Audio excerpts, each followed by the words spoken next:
بسم الله الرحمن الرحيم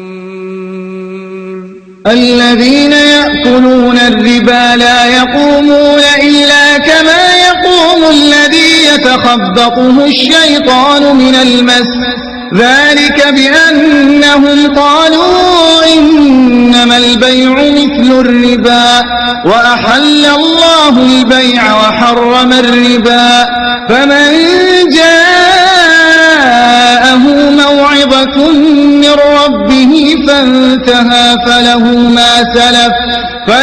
ما سلف وأمره إلى الله ومن عاد فأولئك أصحاب النار هم فيها خالدون يمحق الله الربا ويربي الصدقات والله لا يحب كل كفار أثيم إن الذين آمنوا وعملوا الصالحات وأقاموا الصلاة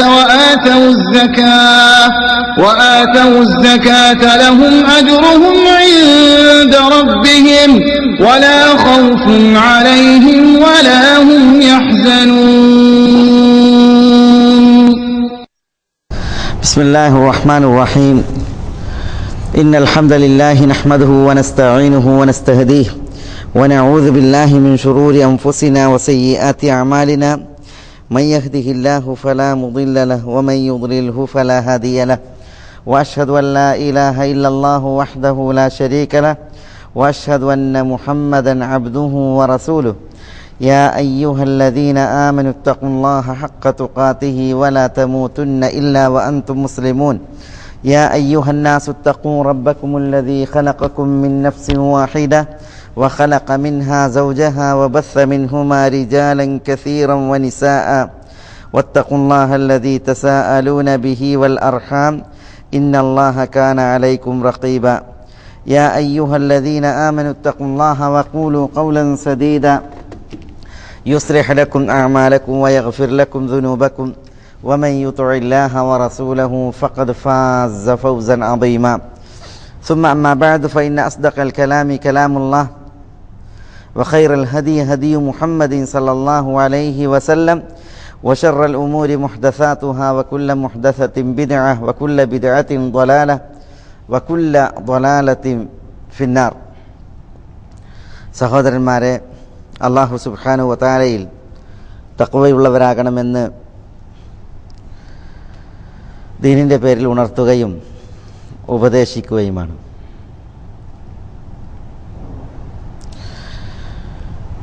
നമ്മൾ ഈ വേദിയിൽ പരസ്യപ്പെടുത്തിയതുപോലെ ഇന്ന് പഠിക്കുകയും മനസ്സിലാക്കുകയും ചെയ്യുന്നത്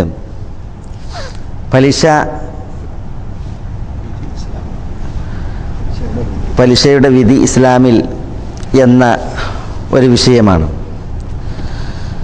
പലിശയുമായി ബന്ധപ്പെട്ട അതിൻ്റെ വിധി എന്താണ്, പലിശയുടെ ഇനങ്ങൾ, പലിശ വന്നു പോകുന്ന ചില ഇടപാടുകൾ, ഇതൊക്കെയാണ് നമുക്ക് ഈ വിഷയത്തിൽ മനസ്സിലാക്കുവാനുള്ളത്. ഇസ്ലാമിൽ സമ്പത്തുമായി ബന്ധപ്പെട്ട്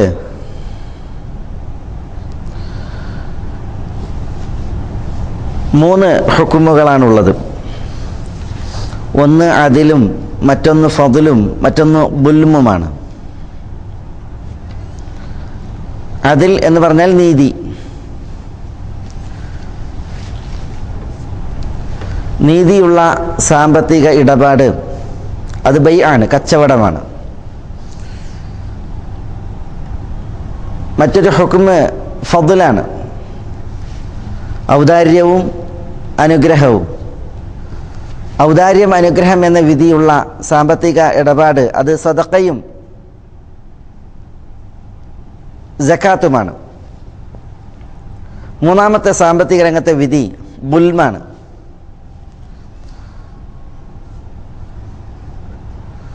ദുൽം എന്ന വിധി വരുന്ന സാമ്പത്തിക ഇടപാടാണ് റിബ. പലിശ എന്നുള്ളത്.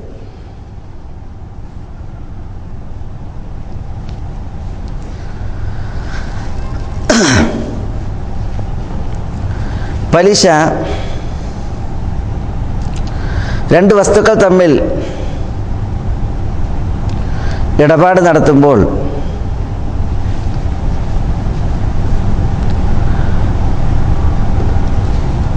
പലിശ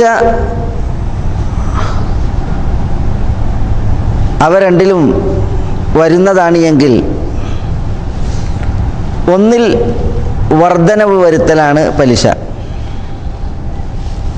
ഇൻഷാ അല്ലാഹ് പലിശയുടെ ഇനങ്ങൾ വിശദീകരിക്കപ്പെടുമ്പോൾ ആ ഭാഗം മനസ്സിലാകും.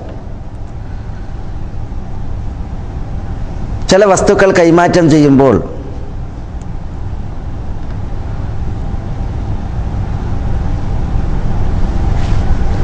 അതിൽ പലിശ വരും.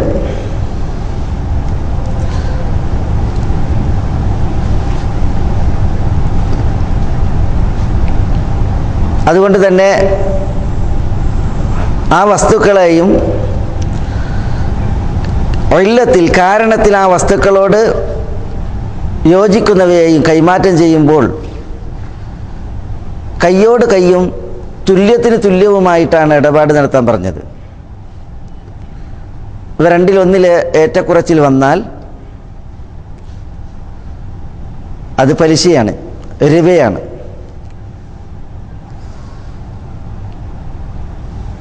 വൻ പാപങ്ങളിൽ ഒന്നാണ് പലിശ എന്നുള്ളത്. പലിശയുടെ കെടുതികൾ സാമൂഹികമായി, സാമ്പത്തികമായി,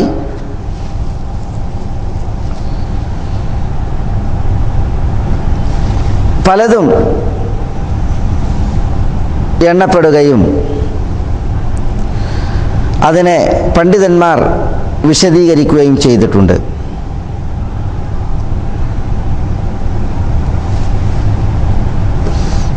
സമൂഹത്തിൽ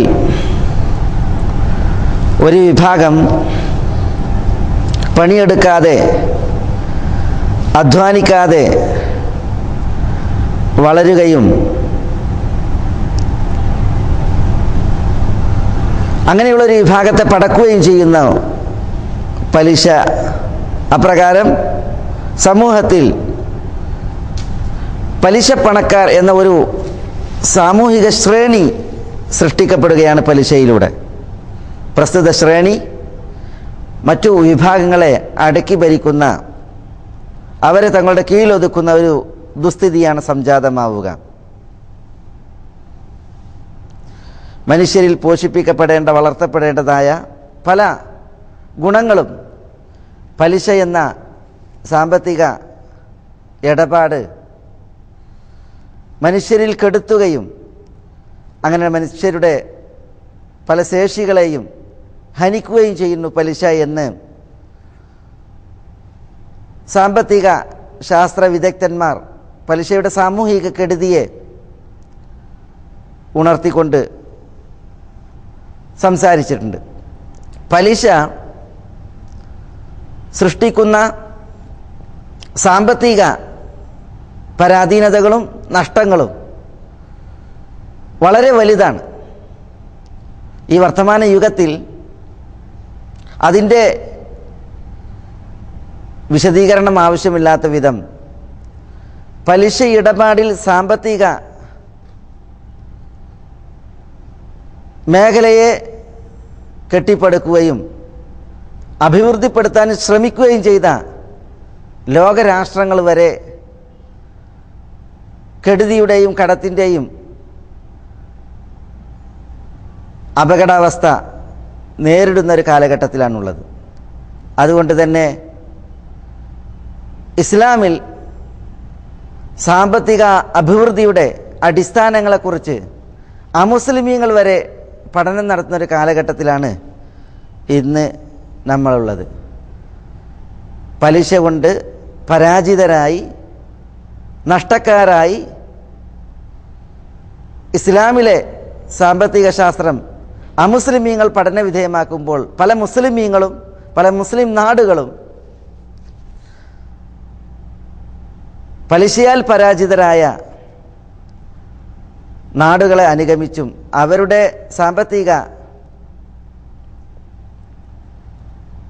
അടിസ്ഥാനങ്ങളെയും നിയമങ്ങളെയും അനുകരിച്ചുമാണ് ഇന്നുള്ളത് എന്നുള്ളത് ഒരു ഖേദകരമായിട്ടുള്ള വസ്തുതയാണ്.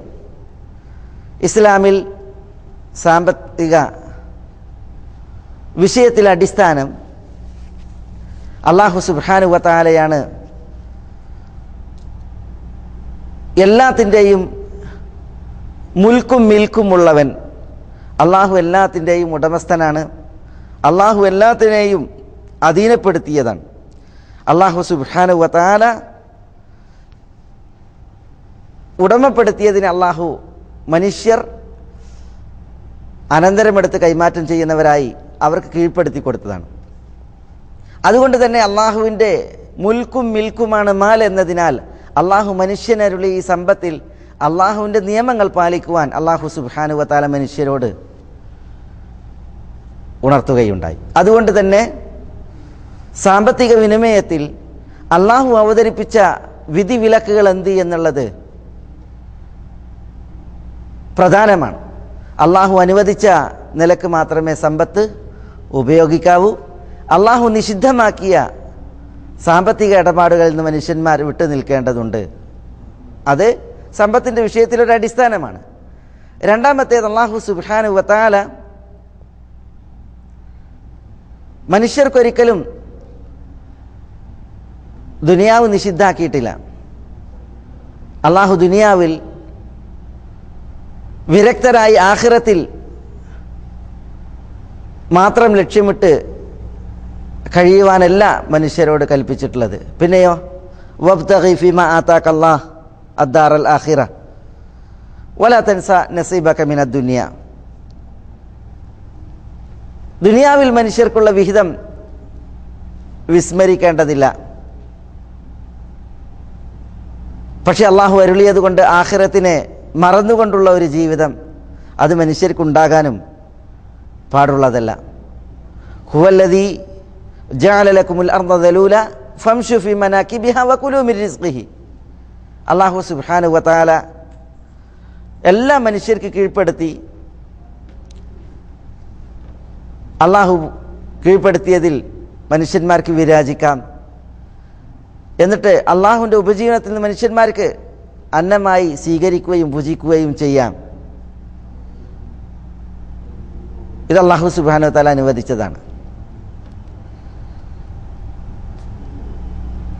ഇതേപോലെ സമ്പത്ത് മനുഷ്യനെ അരുളിയ അല്ലാഹു സുബ്ഹാനഹു വ തആല സമ്പത്തിൽ അതെങ്ങനെ കൈകാര്യം ചെയ്യണം എന്നുള്ള നിയമങ്ങളെ ആവിഷ്കരിച്ചു. അല്ലാഹു നിയാമകനാണ്. അവൻ നിയമങ്ങളെ അവതരിപ്പിക്കുകയും ആ നിയമങ്ങൾക്കനുസരിച്ച് സമ്പത്ത് വിനിയോഗിക്കുവാൻ അല്ലാഹു സുബ്ഹാനഹു വ തആല മനുഷ്യരോട് ഉണർത്തുകയും ചെയ്തു. സമ്പത്ത് അല്ലാഹു അരുളി, ആ സമ്പത്തിൽ ഒരു വിചാരണയുണ്ട്, ചോദ്യം ചെയ്യപ്പെടലുണ്ട് എന്ന് പറഞ്ഞ് അല്ലാഹു സുബ്ഹാനഹു വ തആല തന്ന സമ്പത്തിനെ കുറിച്ച് അത് മിൻ ഐന ഇക്തസബഹു വഫീമ അൻഫഖഹു എന്ന വിചാരണയുടെ ഒരു ചോദ്യങ്ങൾ അത് ആഖിറത്തിൽ ഉണ്ടാകുമെന്നുള്ളത് ഉണർത്തുകയും ചെയ്യുകയുണ്ടായി. സമ്പത്ത് ഉടമപ്പെടുത്തുവാനും അതേപോലെ തന്നെ ഉടമപ്പെടുത്തിയ സമ്പത്ത് അത് അള്ളാഹു വെളിച്ചമേകിയതിനനുസരിച്ച് വിനിയോഗിക്കുവാനും മനുഷ്യന് ഈ ദുനിയാവിൽ അവസരമുണ്ട്.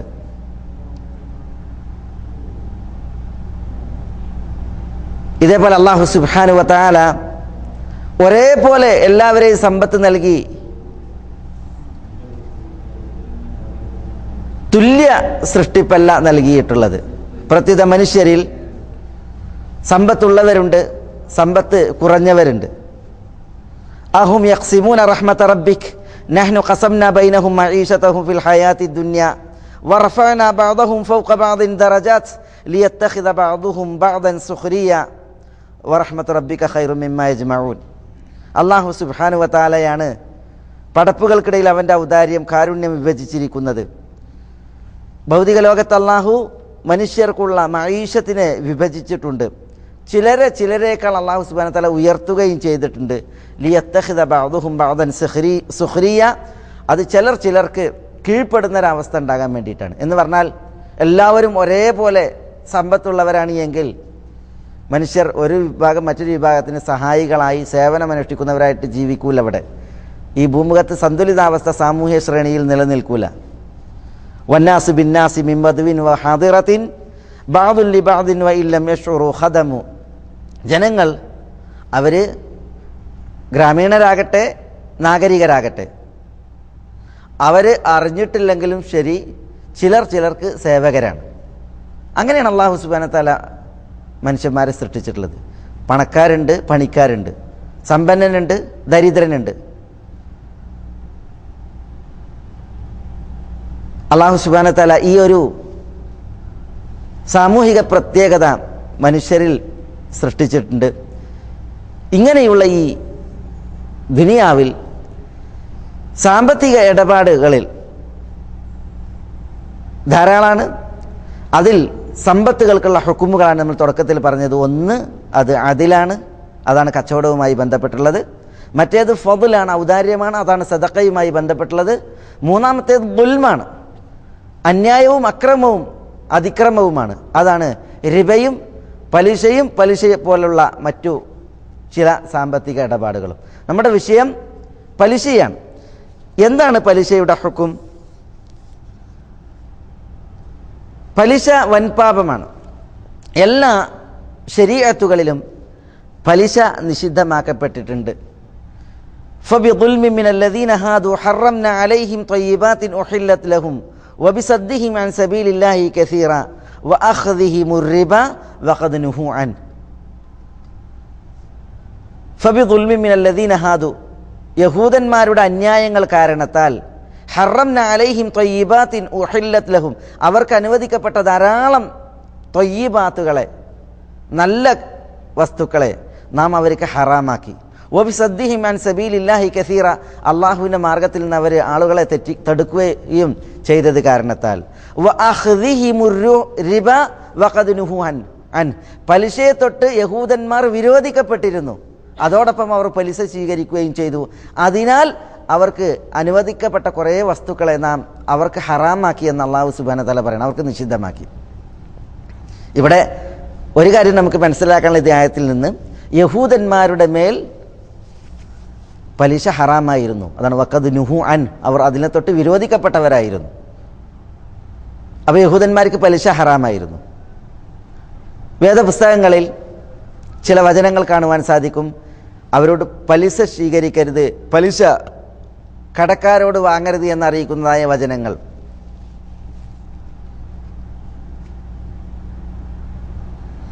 ഇമാം അൽ ഹാഫിദ് ഇബ്നു കസീർ റഹിമഹുള്ള പറയാണ്, ഇന്നല്ലാഹ ഖദ് നഹാഹും, അല്ലാഹു സുബ്ഹാനഹു വ തആല യഹൂദരോട് വിരോധിച്ചു, അനി റിബ, പലിശയെ, ഫതനാവലുഹു വഅഖദുഹു,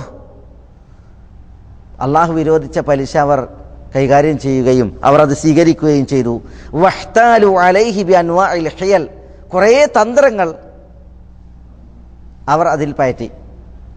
വസുനൂഫും മിന ശുബഹ് വസുനൂഫും മിന ശുബഹ്, ധാരാളം സന്ദേഹമായിട്ടുള്ള സംശയാസ്പദമായ കാര്യങ്ങൾ അതും അവർ അതിൽ പയറ്റുകയുണ്ടായി. അങ്ങനെ വാക്കലു അംവാലന്നാസ് ബിൽ ബാത്തിൽ, യഹൂദന്മാർ ജനങ്ങളുടെ സമ്പത്ത് അന്യായമായി വ്യർത്ഥമായി ഭുജിക്കുകയുണ്ടായി എന്നാണ്. അപ്പോൾ യഹൂദരുടെ മേൽ റിബ നിഷിദ്ധമായിരുന്നു, വേദക്കാരുടെ മേൽ പലിശ നിഷിദ്ധമായിരുന്നു എന്നതാണ് ഇവിടെ ഈ ആയത്ത് വിളിച്ചറിയിക്കുന്നത്. ജാഹിലിയത്തിൽ പലിശ ഉണ്ടായിരുന്നു. റസൂലുള്ളാഹി സ്വല്ലല്ലാഹു അലൈഹി വഅല ആലിഹി വസല്ലമ തങ്ങൾ ഹജ്ജത്തുൽ വദാഇന്റെ വേദിയിൽ പ്രസംഗിച്ചപ്പോൾ, അല ഇന്ന കുല്ല റിബൻ മിൻ റിബൽ ജാഹിലിയത്തി മൗദൂ, അറിയുക ജാഹിലിയത്തിലെ മുഴുവൻ പലിശകളും അത് ഒഴിവാക്കപ്പെട്ടിരിക്കുന്നു, അത് എൻ്റെ കാൽ ചുവട്ടിൽ വെക്കപ്പെട്ടിരിക്കുന്നു എന്നാണ് പറഞ്ഞത്. ലക്കും റഊസു അംവാലിക്കും ലാ തദ്ലിമൂന വലാ തുദ്ലമൂൻ. നിങ്ങൾക്ക് നിങ്ങളുടെ മൂലധനമുണ്ട്, നിങ്ങൾ അന്യായം ചെയ്യാൻ പാടുള്ളതല്ല, നിങ്ങളോട് അന്യായവും പാടുള്ളതല്ല. ഇതാണ് റസൂലുള്ളാഹി സ്വല്ലല്ലാഹു അലൈഹി വസല്ലം തങ്ങൾ ഹജ്ജത്തുൽ വദായിൽ പ്രഖ്യാപിച്ചത്. അങ്ങനെ പലിശയിൽ, ജാഹിലിയത്തിൽ പലിശ ഇടപാടിൽ വലിയൊരു വ്യക്തിത്വമായിരുന്നു അബ്ബാസ് ഇബ്നു അബ്ദുൽ മുത്തലിബ്, റസൂലുള്ളാഹിന്റെ പിതൃവ്യൻ. തിരുനബി സല്ലല്ലാഹു അലൈഹി വസല്ലം തങ്ങൾ പിതൃവ്യന്റെ പലിശയെ ഒഴിവാക്കിക്കൊണ്ടാണ് അത് ഈ പ്രഖ്യാപനം നടത്തുകയുണ്ടായത് എന്നാണ്. അപ്പോൾ ഇവിടെ പലിശ ജാഹിലിയത്തിൻ്റെ ഒരു ദുഷിച്ച സംസ്കൃതിയായിരുന്നു, സാമ്പത്തിക രീതിയായിരുന്നു.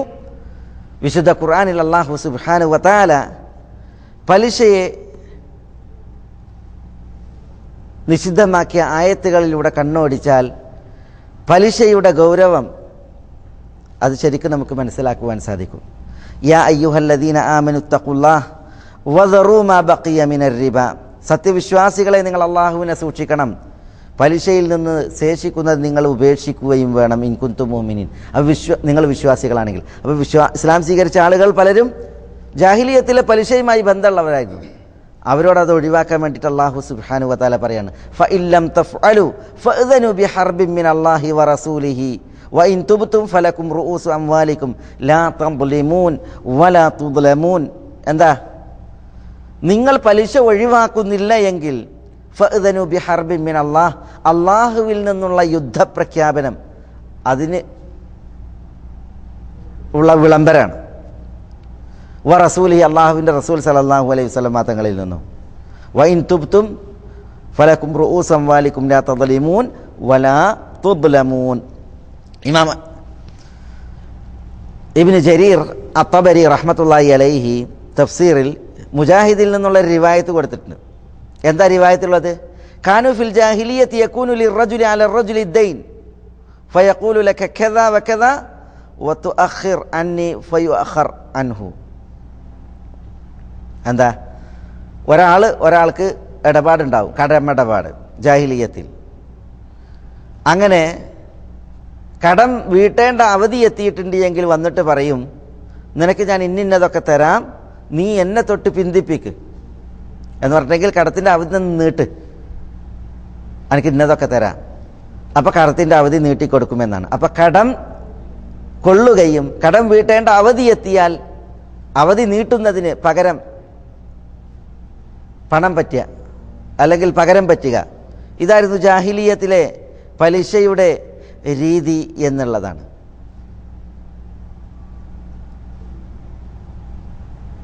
ഇതേപോലെ അതാണ് പിന്നെ ലാ തഅകുലു റിബ അദ്ആഫൻ മുദാഅഫ, നിങ്ങൾ ഇരട്ടി ഇരട്ടിയായി വരുന്ന പലിശയെ തിന്നല്ലേ എന്ന് അല്ലാഹു സുബ്ഹാനഹു വതആല പറഞ്ഞില്ലേ? അതെന്താ? അതിപ്രകാരമാണ്, അവധി നീട്ടുന്നതിനനുസരിച്ച് പലിശ ഏറ്റിവാങ്ങുക. ആ ജാഹിലിയത്തിലെ റിബൻ നസിഅ എന്ന് പറയുന്ന പലിശ. ഇതേപോലെ അല്ലാഹു സുബ്ഹാനഹു വതആല വിശുദ്ധ ഖുർആനിൽ الذين يأكلون الربا لا يقومون إلا كما يقوم الذي يتخبطه الشيطان من المس ذلك بأنهم قالوا إنما البيع مثل الربا وأحل الله البيع وحرم الربا فمن جاءه موعظة من ربه فانتهى فله ما سلف وأمره إلى الله ومن عاد فأولئك أصحاب النار هم فيها خالدون. എന്താ? الذين يأكلون الربا പലിശ ഭുജിക്കുന്നവർ لا يقومون إلا كما يقوم الذي يتخبطه الشيطان من المس, ഷൈത്താന്റെ ബാധ ഏറ്റ് എഴുന്നേൽക്കുന്നവൻ എഴുന്നേൽക്കുന്നത് പോലെയല്ലാതെ പലിശപ്പണക്കാരൻ എഴുന്നേൽക്കുകയില്ല. ذلك بأنهم قالوا إنما البيع مثل الربا, പലിശ ഭുജിച്ചിരുന്നവർ അവർ പറഞ്ഞിരുന്നത് എന്താ? ഇന്നമൽ ബൈഉ മിസ്ലു റിബ, പലിശ പോലെയാണ് കച്ചവടം എന്നാണ്. അള്ളാഹു പറയണ അഹല്ലല്ലാഹുൽ ബൈ, കച്ചവടത്തെ അള്ളാഹു അനുവദിച്ചിരിക്കുന്നു. വഹറമ റിബ, പലിശ അള്ളാഹു ഹറാമാക്കിയിരിക്കുന്നു. അപ്പോൾ നോക്കൂ നിങ്ങൾ, ഇവിടെ ഒരു ചിത്രീകരണം. എന്താ ചിത്രീകരണം? പലിശ പണക്കാരൻ അള്ളാഹുവിൻ്റെ കോടതിയിലേക്ക് ആഖിറത്തിലേക്ക് എഴുന്നേൽക്കുന്നത് എങ്ങനെയാണ്? പൈശാചിക ബാധയേറ്റവൻ, നേരാവിധം നീർന്നടക്കാൻ കഴിയാതെ അവൻ രോഗബാധിതനായി പ്രയാസപ്പെട്ട് എഴുന്നേൽക്കുന്നത് പോലെയായിരിക്കും അവൻ എഴുന്നേൽക്കുക എന്നുള്ളതാണ്. ഇത് പലിശ നിഷിദ്ധമാണെന്നതും അതേപോലെ തന്നെ പലിശ പണക്കാരൻ്റെ അവസ്ഥ ദുർഗതി അതുമാണ് ചിത്രീകരിക്കുന്നത് ഈ വചനം. അല്ലാഹു സുബ്ഹാനഹു വ തആല മറ്റൊരിടത്ത് പറഞ്ഞു, യംഹഖുല്ലാഹു റിബ വയുർബി സദഖാത്ത്. റിബയെ അള്ളാഹു അനുഗ്രഹം കെടുത്തും, മഹ്ഖ് ചെയ്യും, അതിൻ്റെ ബർക്കത്ത് അള്ളാഹു കെടുത്തും. വയുർബി സദഖാത്ത്, ദാനധർമ്മങ്ങളെ അള്ളാഹു പോഷിപ്പിക്കുകയും ചെയ്യും. വല്ലാഹു ലാ യുഹിബ്ബു കുല്ല കഫാരിൻ അസീം.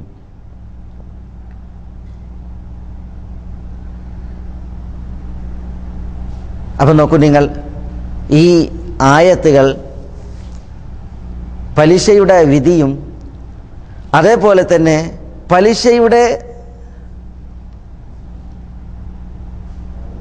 അല്ലെങ്കിൽ പലിശ ഇടപാടുകാരുടെ അവർക്കുള്ള അപകടവും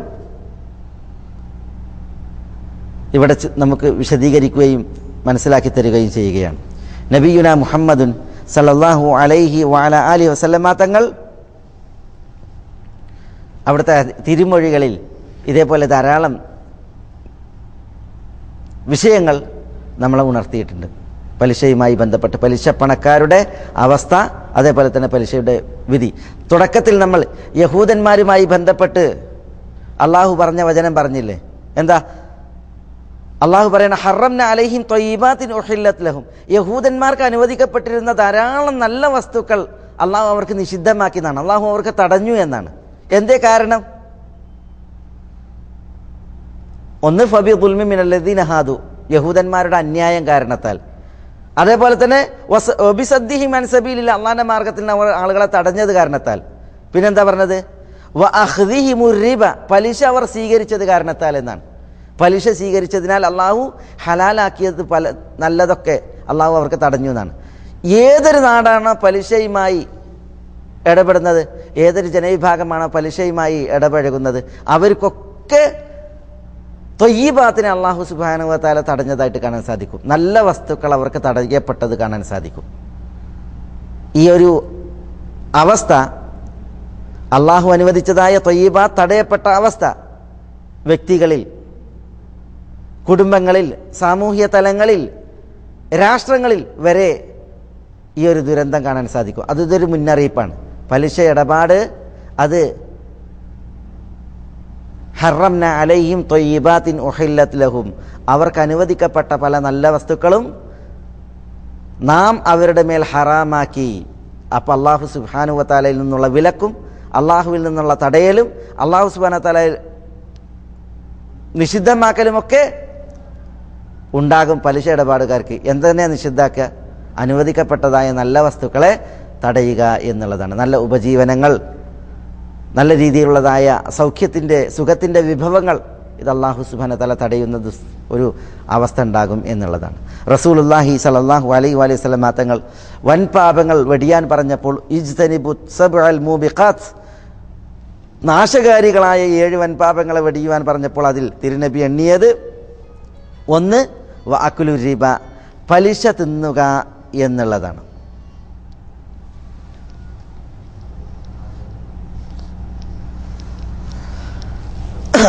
അതേപോലെ റസൂലുള്ളാഹി സ്വല്ലല്ലാഹി അലൈഹി വസല്ലം തങ്ങൾ ശപിച്ചു. ലഅന റസൂലുള്ളാഹി സ്വല്ലല്ലാഹി അലൈഹി വസല്ലം ആകില റിബ വ മൂകിലഹു വ കാതിബഹു വ ഷാഹിദൈ, തിന്നുന്നവൻ, തീറ്റുന്നവൻ, എഴുതുന്നവൻ, സാക്ഷികളാകുന്നവർ, ഇവരൊക്കെ ശപിച്ചു അള്ളാഹുവിൻ്റെ തിരുനബി സല്ലല്ലാഹു അലൈഹി വസല്ലം തങ്ങൾ.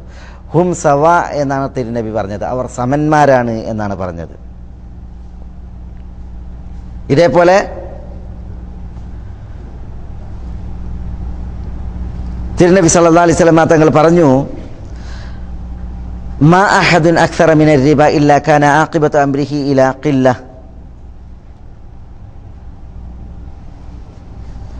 മാ അഹദുൻ അക്സറ മിനർ റിബ, ആരാണോ പലിശയെ പെരുപ്പിച്ചത്, ഇല്ലാ കാന ആഖിബതു അംരിഹി ഇലാ ഖില്ല, അവൻ്റെ പര്യവസാനം അത് ഇല്ലായ്മയിലേക്ക് മടങ്ങും എന്നുള്ളതാണ്.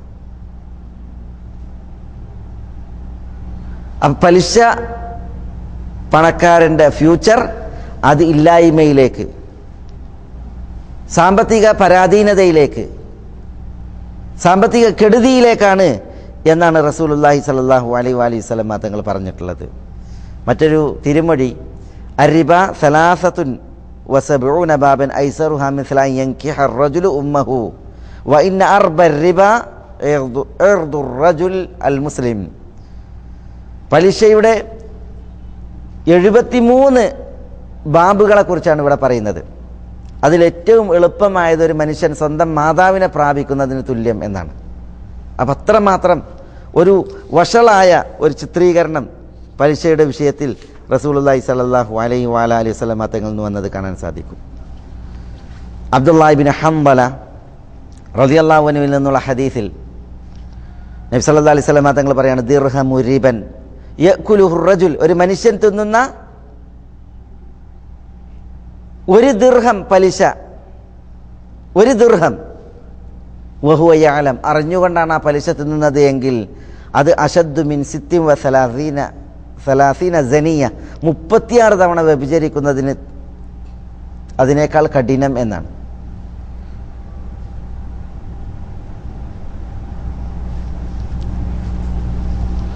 ഇബ്നു അബ്ബാസിൽ നിന്നുള്ള തിരുമൊഴിയിൽ കാണാം,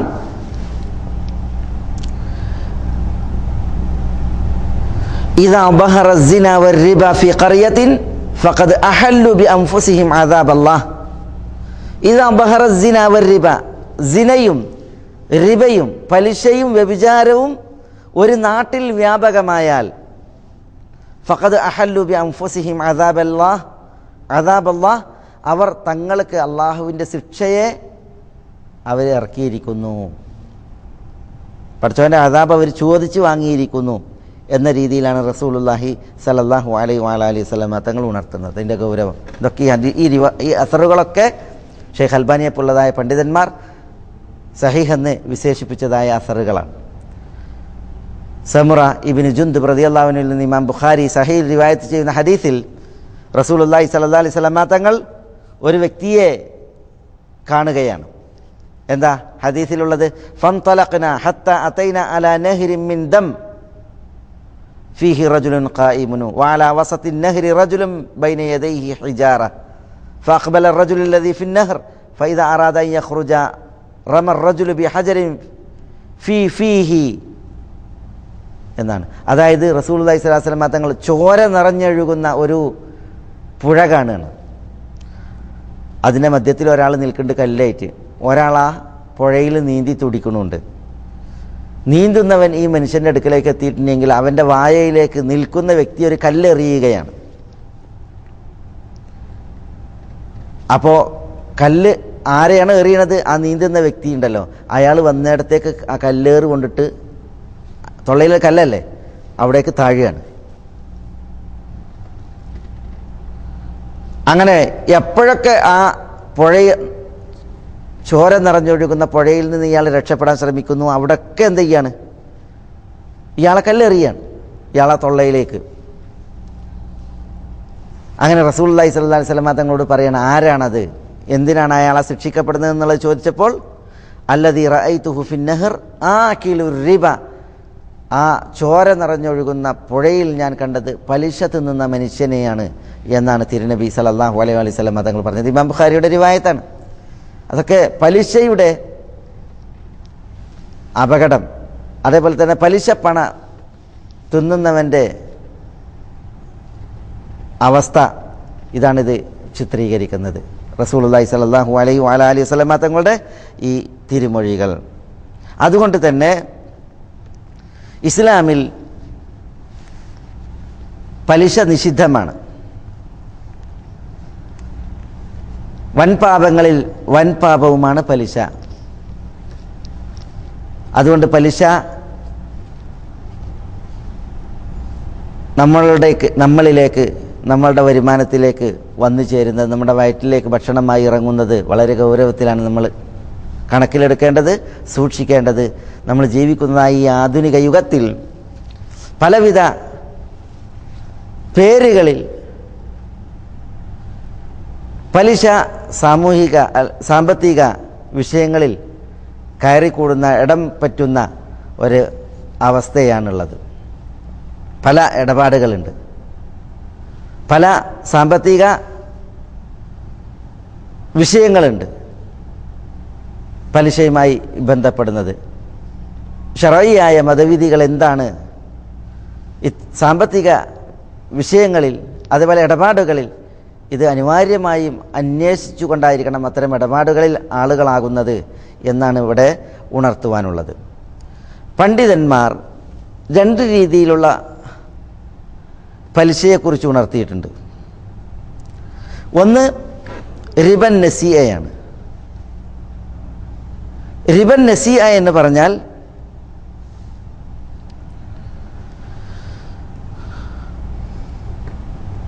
കടക്കാരന് അവധി നീട്ടിക്കൊടുക്കുന്നതിന് പകരമായി കടം കൊടുത്തവൻ സ്വീകരിക്കുന്ന വർധനവാണ്.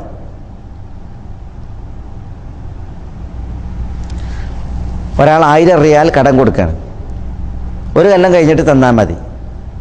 പക്ഷേ ഒരു കൊല്ലം കഴിഞ്ഞ് തരുമ്പോൾ 1100 റിയാൽ തരണം എന്ന് പറയാം. ഇതാണ് റിബൻ നസീഅന്റെ ഉദാഹരണം. അതേപോലെ തന്നെ മറ്റൊരു ഉദാഹരണം, ഒരാൾ 1000 കടം കൊടുത്ത് ഒരു മാസം കഴിഞ്ഞിട്ട് തരാൻ, ഒരു മാസം കഴിഞ്ഞ് കടം കൊണ്ടവൻ വരുമ്പോൾ ഞാൻ എനിക്ക് ഒരു മാസം കൂടി നീട്ടിത്തരാം, പക്ഷേ നീ എനിക്ക് തിരിച്ചു വരുമ്പോൾ 1200 റിയാൽ തരണം. ഇങ്ങനെ ഏറെ വാങ്ങുക, ഇതും റിബൻ നസീഅയാണ്. അതിൻ്റെ മറ്റൊരു ഉദാഹരണമാണ്.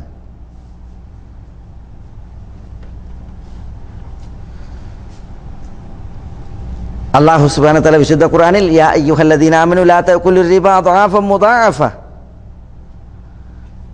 വത്തഖുല്ലാഹ ലഅല്ലകും തുഫ്ലിഹൂൻ എന്ന ആയത്തിൽ കൈകാര്യം ചെയ്യുന്ന പലിശ ഇതുപോലുള്ള റിബൻ നസീഅയാണ് എന്ന് പണ്ഡിതന്മാർ ഉണർത്തിയിട്ടുണ്ട്. ഇതേപോലെ മറ്റൊരു പലിശയാണ് റിബൽ ഫദ്ൽ. റിബൽ ഫദ്ൽ എന്ന് പറഞ്ഞാൽ നാണയവും തമ്മിലുള്ള കൈമാറ്റമാണ്, അല്ലെങ്കിൽ ഭക്ഷണവും തമ്മിലുള്ള കൈമാറ്റമാണ്. കൈമാറ്റം ചെയ്യുമ്പോൾ നൂലോട് നൂലായിരിക്കണം എന്നുള്ളതാണ് നിയമം, കയ്യോട് കയ്യായിരിക്കണം എന്നുള്ളതുമാണ് നിയമം. നൂലോട് നൂല് എന്ന് പറഞ്ഞാൽ തുല്യത്തിന് തുല്യം, നൂലളവിൽ എന്ന് പറയില്ലേ, നൂലളവിലായിരിക്കണം കൈമാറ്റം ചെയ്യണത്. നാണയവും കൈമാറ്റം ചെയ്യുമ്പോൾ നൂലളവിലായിരിക്കണം, അത് കയ്യോട് കയ്യായിരിക്കണം. പക്ഷേ കൈമാറ്റം ചെയ്യപ്പെടുന്ന നാണയങ്ങളിൽ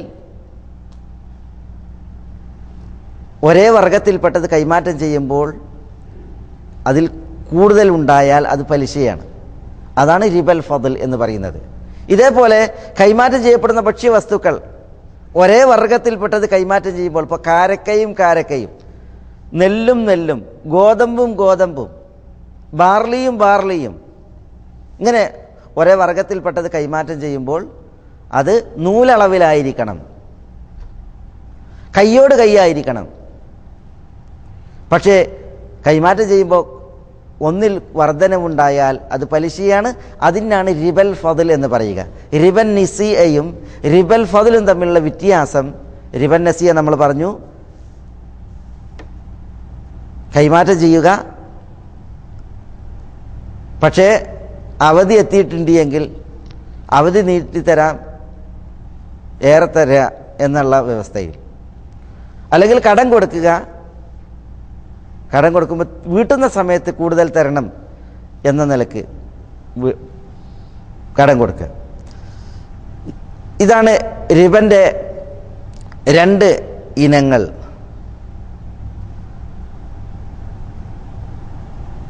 റിബൽ ഫദ്ലിനെ സംബന്ധിച്ചിടത്തോളം അത് നിഷിദ്ധമാണെന്ന് അറിയിക്കുന്ന തെളിവുകളിൽ ഒന്ന്, നബി സല്ലല്ലാഹു അലൈഹി വഅലിഹി വസല്ലം തങ്ങൾ പറഞ്ഞു, الذهب بالذهب والفضة بالفضة والبر بالبر والشعير بالشعير والتمر بالتمر والملح بالملح مثلا بمثل سواء بسواء يدا بيد فإذا اختلفت هذه الأصنام فبيعوا كيف شئتم ഇദാ കാന യദൻ ബിയദ്. എന്താ? അദ്ദഹബ് ബിദ്ദഹബ്, സ്വർണവും കൈമാറ്റം ചെയ്യുമ്പോൾ, വൽ ഫിദ്ദതു ബിൽ ഫിദ്ദ, വെള്ളിയും കൈമാറ്റം ചെയ്യുമ്പോൾ, വൽ ബുർറു ബിൽ ബുർ, ഗോതമ്പും കൈമാറ്റം ചെയ്യുമ്പോൾ, ഗോതമ്പുമായി കൈമാറ്റം ചെയ്യുമ്പോൾ, വശഈർ ബിശഈർ, ബാർലി കൊണ്ട് കൈമാറ്റം ചെയ്യുമ്പോൾ, വത്തംറു ബിത്തംർ, കാരക്കയുമായി കൈമാറ്റം ചെയ്യുമ്പോൾ, വൽ മിൽഹു ബിൽ മിൽഹ്, ഉപ്പുമായി കൈമാറ്റം ചെയ്യുമ്പോൾ, മിസ്ലം ബി മിസ്ൽ, തുല്യത്തിന് തുല്യമായിട്ടാണ് കൈകാര്യം ചെയ്യേണ്ടത്. തുല്യ അളവിലാണ് കൈമാറ്റം ചെയ്യേണ്ടത്. നൂലളവിൽ എന്നതിന് പറയാം. സവാ അംബി സവ, അതേപോലെ ഇതും അതാണ്, തുല്യത്തിന് തുല്യമായി. യദംബിയദ് എന്ന് പറഞ്ഞാൽ എന്താ? കയ്യോട് കൈമാറ്റം ചെയ്യണം, റൊക്കമായിട്ട് കൈമാറ്റം ചെയ്യണം. ഒരു സാധനം അങ്ങോട്ട് കൊടുത്തിട്ട് അതേ സാധനം നാളെ, അങ്ങനെയല്ല, പിന്നെയോ ഒരേ സമയം കൈമാറ്റം ചെയ്യപ്പെടണം. ഫൈദ ഇഖ്തലഫത് ഹാദിഹിൽ അസ്നാഫ്, ഈ വർഗങ്ങൾ വ്യത്യാസപ്പെട്ടാൽ, ഫബീഉ കൈഫ ശിഅ്തും, നിങ്ങൾ ഉദ്ദേശിക്കും വിധം നിങ്ങൾ അത് കച്ചവടം നടത്തുക. ഇദാ കാന യദൻ ബിയദ്, അത് റൊക്കമായിട്ടാണെങ്കിൽ. എന്ന് പറഞ്ഞാൽ ഒരാൾ സ്വർണവുമായി കൈമാറ്റം ചെയ്യുമ്പോഴാണ് നൂലളവിൽ കയ്യോട് കയ്യ്. എന്നാൽ ഒരാൾ സ്വർണവും വെള്ളിയും കൈമാറ്റം ചെയ്യുകയാണ് എങ്കിൽ നൂലളവിലാണ്ട, 1 പവന് സ്വർണം 1 പവൻ വെള്ളി, അങ്ങനെയല്ല, അങ്ങനെ നൂലളവിലായിക്കൊള്ളുന്നില്ല. പിന്നെയോ ആ സിൻഫ് വർഗം വ്യത്യാസപ്പെട്ടിട്ടുണ്ടെങ്കിൽ നിങ്ങൾ ഉദ്ദേശിക്കും വിധം നിങ്ങൾക്ക് എന്ത് ചെയ്യാം? കൈമാറ്റം ചെയ്യാം. 1 ദിർഹം അല്ലെങ്കിൽ 1 ദീനാർ 10 ദിർഹം, ഇങ്ങനെ ഏറ്റക്കുറച്ചിൽ ചെയ്യാം. പക്ഷെ എന്തായിരിക്കണം? അത് ഇദാ കാന യദൻ ബിയദ്, കയ്യോട് കയ്യായിരിക്കണം, അവധി വെച്ചിട്ടല്ല. പിന്നെയോ കയ്യോട് കയ്യായിരിക്കണം കൈമാറ്റം ചെയ്യേണ്ടത്. അതേപോലെ തന്നെ ഇപ്പം സ്വർണം അരിയുമായി കൈമാറ്റം ചെയ്യുമ്പോൾ സ്വർണത്തിൻ്റെ തൂക്കം തന്നെ അരി അല്ല, പിന്നെയോ അരി കൂടുതൽ തൂക്കാകാം, സ്വർണം കുറച്ച് തൂക്കാവാം, അങ്ങനെ കൈമാറ്റം ചെയ്യാം. നൂലളവ് പ്രശ്നമല്ല. പക്ഷെ എന്തായിരിക്കണം? അത് കയ്യോട് കയ്യായിരിക്കണം എന്നുള്ളതാണ്. ഇതാണ് റിബൽ ഫദ്ലിൻ്റെ ഉദാഹരണവും റിബൽ ഫദ്ല് നിഷിദ്ധമാണ് എന്നുള്ളതിൻ്റെ തെളിവും. ഇവിടെ ഒരു മസ്അല, ഈ ഹദീസിൽ, റിബൽ ഫദ്ലിൻ്റെ ഹദീസിൽ സ്വർണം, വെള്ളി, ഗോതമ്പ്, ബാർലി, കാരക്ക, ഉപ്പ്, ഈ 6 വസ്തുക്കളെയാണ് എണ്ണിയത്. സ്വർണം, വെള്ളി, ബാർലി, ഗോതമ്പ്, കാരക്ക, ഉപ്പ്. ഈ വസ്തുക്കൾ അന്യോന്യം കൈമാറ്റം ചെയ്യുമ്പോഴാണ് പലിശ എന്ന് പറഞ്ഞത്. അതാണ് റിബൽ ഫദ്ൽ. ഇപ്പോൾ ഏറ്റക്കുറച്ചിലുണ്ടാകുമ്പോൾ ഇത് ഈ വസ്തുക്കളിൽ മാത്രം പരിമിതമാണോ? അതല്ല, ഈ വസ്തുക്കൾക്കപ്പുറം ഇതിനോട് സാദൃശ്യമായ വസ്തുക്കൾ, അതിലും പലിശ വരുമോ? ഭൂരിപക്ഷ പണ്ഡിതന്മാർ പറഞ്ഞത് ഈ വസ്തുക്കളോട് നിർണിത ഇല്ലത്തിൽ, കാരണത്തിൽ പങ്കാളികളാകുന്ന വസ്തുക്കൾക്കൊക്കെ പലിശ വരും. ഇപ്പം സ്വർണവും വെള്ളിയും, അതേപോലെ തന്നെ അതിനോട് സാധർമ്മ്യത്തിലാകുന്ന ഖിയാസാക്കപ്പെടുന്ന വസ്തുക്കൾ, കറൻസികൾ, മൊത്തത്തിൽ കറൻസികൾ അന്യോന്യം കൈമാറ്റം ചെയ്യുമ്പോൾ, ഇപ്പം നോട്ടുമായി കൈമാറ്റം ചെയ്യുമ്പോൾ, റിയാലുമായി കൈമാറ്റം ചെയ്യുമ്പോൾ, ഡോളറുമായി കൈമാറ്റം ചെയ്യുമ്പോൾ അതിൽ പലിശ വരും. കാരണം എന്താ? സ്വർണത്തിനും വെള്ളിക്കും പരിമിതമല്ല, പിന്നെയോ നാണയങ്ങളായി, കറൻസികളായി ഉപയോഗിക്കുന്ന എല്ലാം ഇതിനോട് ഖിയാസാക്കപ്പെടും, സാധർമ്മ്യം ചെയ്യപ്പെടും, താരതമ്യം ചെയ്യപ്പെടും. അപ്പം നാണയമായിട്ട് ഉപയോഗിക്കുന്നതാണ് ഇവിടെ ഇല്ലത്ത്. കാരണം ആ വകുപ്പിലുള്ളത് എന്തൊക്കെ ഉണ്ടോ അതൊക്കെ ഇവിടെ ഉദ്ദേശമാണ്. ഇതാണ് ഭൂരിപക്ഷ പണ്ഡിതന്മാർ പറഞ്ഞത്. വാഹിരിയ പ്രസ്ഥാനത്തിൻ്റെ വാഹിരി മദ്ഹബിൻ്റെ വാക്താക്കൾ അവർ പറഞ്ഞു ഇവിടെ ഈ ഹദീസിൽ പറഞ്ഞ 6 കാര്യങ്ങളുണ്ട്, 6 വസ്തുക്കൾ, അതിൽ മാത്രമേ പലിശ വരുള്ളൂ. അതിനപ്പുറമുള്ളതിനൊന്നും പലിശ വരില്ല. കാരണം ളാഹിരി മദ്ഹബിൻ്റെ ആളുകൾ അവർ ഖിയാസിനെ നിഷേധിക്കുന്നവരാണ്. അവർ ഖിയാസിനെ തെളിവ് ആയിട്ട് ദലീലായിട്ട് സമ്മതിക്കാത്തവരാണ്. ആ ഒരു ഖിയാസ് ദലീലല്ല എന്നുള്ള അവരുടെ ഒരു വാദം, അതാണ് അവർക്ക് ഇങ്ങനെ ഒരു വാദം ഇവിടെ ഉന്നയിക്കുവാൻ കാരണമായത്. ഇബ്നു അബ്ബാസ്, ഇബ്നു ഉമർ റളിയല്ലാഹു തആല അൻഹുമാ അവരിലേക്ക് ചേർത്ത് ഈ അഭിപ്രായം പറയപ്പെടാറുണ്ട്. ഇബ്നു അബ്ബാസും അതേപോലെ തന്നെ ഇബ്നു ഉമറും ഈ 6 വസ്തുക്കളിൽ മാത്രമാണ് റിബൽ ഫദ്ൽ വരിക എന്ന അഭിപ്രായക്കാരാണ് എന്ന് പറഞ്ഞിട്ടുണ്ടായിരുന്നു. പക്ഷേ ഇബ്നു ഉമർ റളിയല്ലാഹു തആല അൻഹുവും ഇബ്നു അബ്ബാസ് റളിയല്ലാഹു അൻഹുവും അവർ ആദ്യകാലത്ത് അവരുടെ വീക്ഷണം അതായിരുന്നുവെങ്കിലും പിന്നീട് അവർ അവരുടെ വീക്ഷണങ്ങളിൽ നിന്ന് മടങ്ങിയിട്ടുണ്ട് എന്നുള്ളത് പണ്ഡിതന്മാർ സ്ഥിരീകരിക്കുകയും അവർ മടങ്ങി എന്നുള്ള അഭിപ്രായമാണ് അവരെ തൊട്ട് സഹീഹായിട്ടുള്ളത് എന്ന് പണ്ഡിതന്മാർ സ്ഥിരീകരിക്കുകയും അത് ഉറപ്പിക്കുകയും ചെയ്തിട്ടുണ്ട്. അതുകൊണ്ട് തന്നെ ഇബ്നു അബ്ബാസിലേക്കും ഇബ്നു ഉമറിലേക്കും ഈ റിബൽ ഫദ്ൽ ഈ വസ്തുക്കളിൽ മാത്രമേ വരുള്ളൂ, മറ്റതിലൊന്നും വരൂല്ല എന്ന് പറയുന്ന വാദം ചേർക്കുന്നത് ശരിയല്ല എന്ന് ഇത്തരുണത്തിൽ നമ്മൾ മനസ്സിലാക്കേണ്ടതുണ്ട്. അപ്പോൾ ഈ 6 വസ്തുക്കൾ, സ്വർണം, വെള്ളി, ഗോതമ്പ്, ബാർലി, കാരക്ക, ഉപ്പ്, ഈ 6 വസ്തുക്കൾ, അതും ഇല്ലത്തിൽ കാരണത്തിൽ അവയോടൊക്കുന്നവയും അതിലെന്ത് ചെയ്യും? ഏറ്റക്കുറച്ചിലുണ്ടായാൽ പലിശ വരും എന്നുള്ളതാണ്. ഇവിടെ സ്വർണവും വെള്ളിയും അതിൽ പലിശ വരാനുള്ള ഇല്ലത്ത് കാരണം എന്താണ്?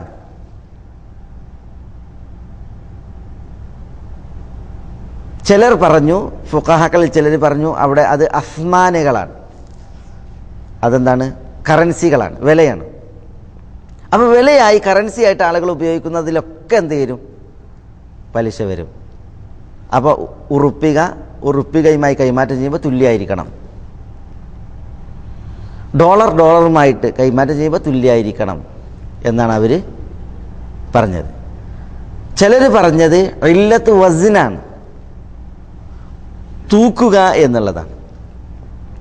സ്വർണവും വെള്ളിയും തൂക്കി വാങ്ങുന്നതാണ്. അപ്പം അതുകൊണ്ട് തന്നെ തൂക്കി വാങ്ങുന്നതിനൊക്കെ അടിസ്ഥാനം വസ്നായതിനൊക്കെ അങ്ങനെയുള്ള വസ്തുക്കളൊക്കെ എന്ത് ചെയ്യും? അതിൽ ഇല്ലത്ത് വരും. അത് തുല്യത്തിന് തുല്യമായിരിക്കണം. ഹനഫികളുടെ പക്ഷം അതാണ് ആ വിഷയത്തിൽ. എന്നാൽ ഗോതമ്പ്, ബാർലി, കാരക്ക, ഉപ്പ് പോലുള്ളതിൽ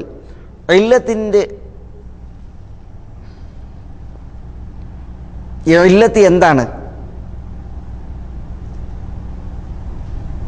ഒരു വിഭാഗം പറഞ്ഞത് ഇല്ലത്ത് അത് കയ്യിലാണ്, അളന്നു വാങ്ങുന്നതാണ്. അപ്പോൾ അളന്നു വാങ്ങുന്നതായ ഭക്ഷണ പദാർത്ഥങ്ങൾ അതിലൊക്കെ എന്ത് വരും? പലിശ വരും. എപ്പോൾ? ഏറ്റക്കുറച്ചിലുണ്ടായാൽ. ഉപ്പ്, കാരക്ക, അതേപോലെ ഗോതമ്പ്, ഇതൊക്കെ അങ്ങനെയാണ്. സാഴ്, മുദ്, ഇങ്ങനെയായിരുന്നു അതിൻ്റെ രീതി. അതുകൊണ്ട് തന്നെ അങ്ങനെയുള്ള അളന്നു വാങ്ങുന്നതിലൊക്കെ പലിശ വരും എന്നുള്ളതാണ്. ചിലർ പറഞ്ഞത് അളന്നു വാങ്ങുക എന്നുള്ളതല്ല, പിന്നെയോ ത്വാമായി ഭക്ഷണമായി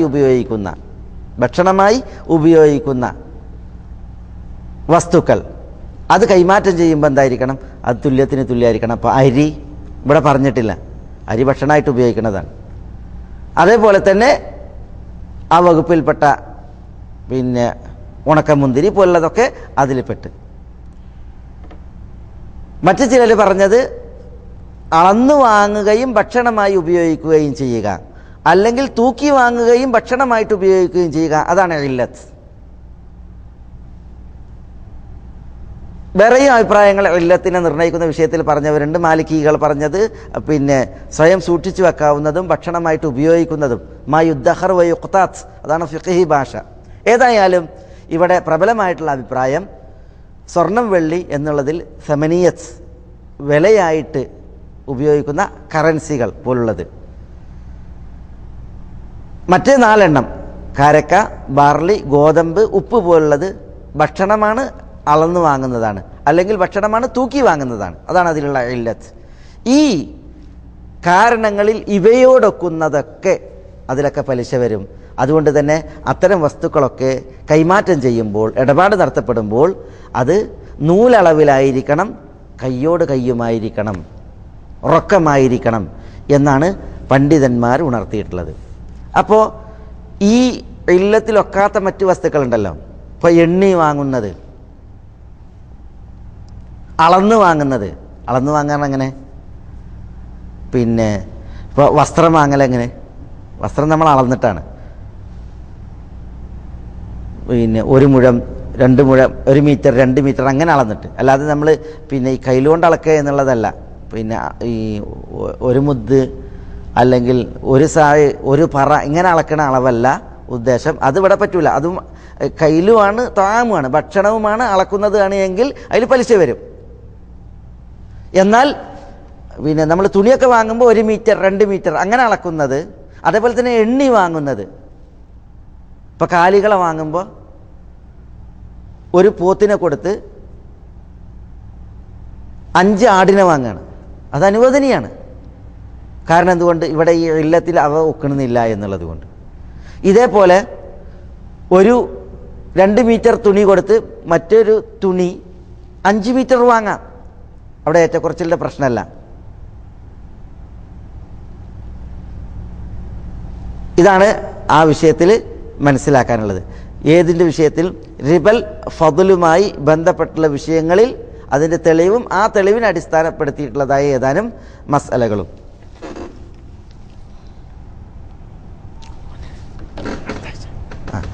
അപ്പം ഈ പിന്നെ ഇപ്പം നമ്മൾ പലിശയുമായി ബന്ധപ്പെട്ട അതിൻ്റെ ഹുക്കുമുകളും എന്തുകൊണ്ട് പലിശ നിഷിദ്ധമാക്കി എന്നുള്ള ആ വിഷയങ്ങളും, പിന്നെ പലിശയുടെ 2 ഇനങ്ങൾ, റിബൽ ഫضല്, റിബൻ നസിയ, ഇതുമാണ് ഇവിടെ വിശദീകരിച്ചത്.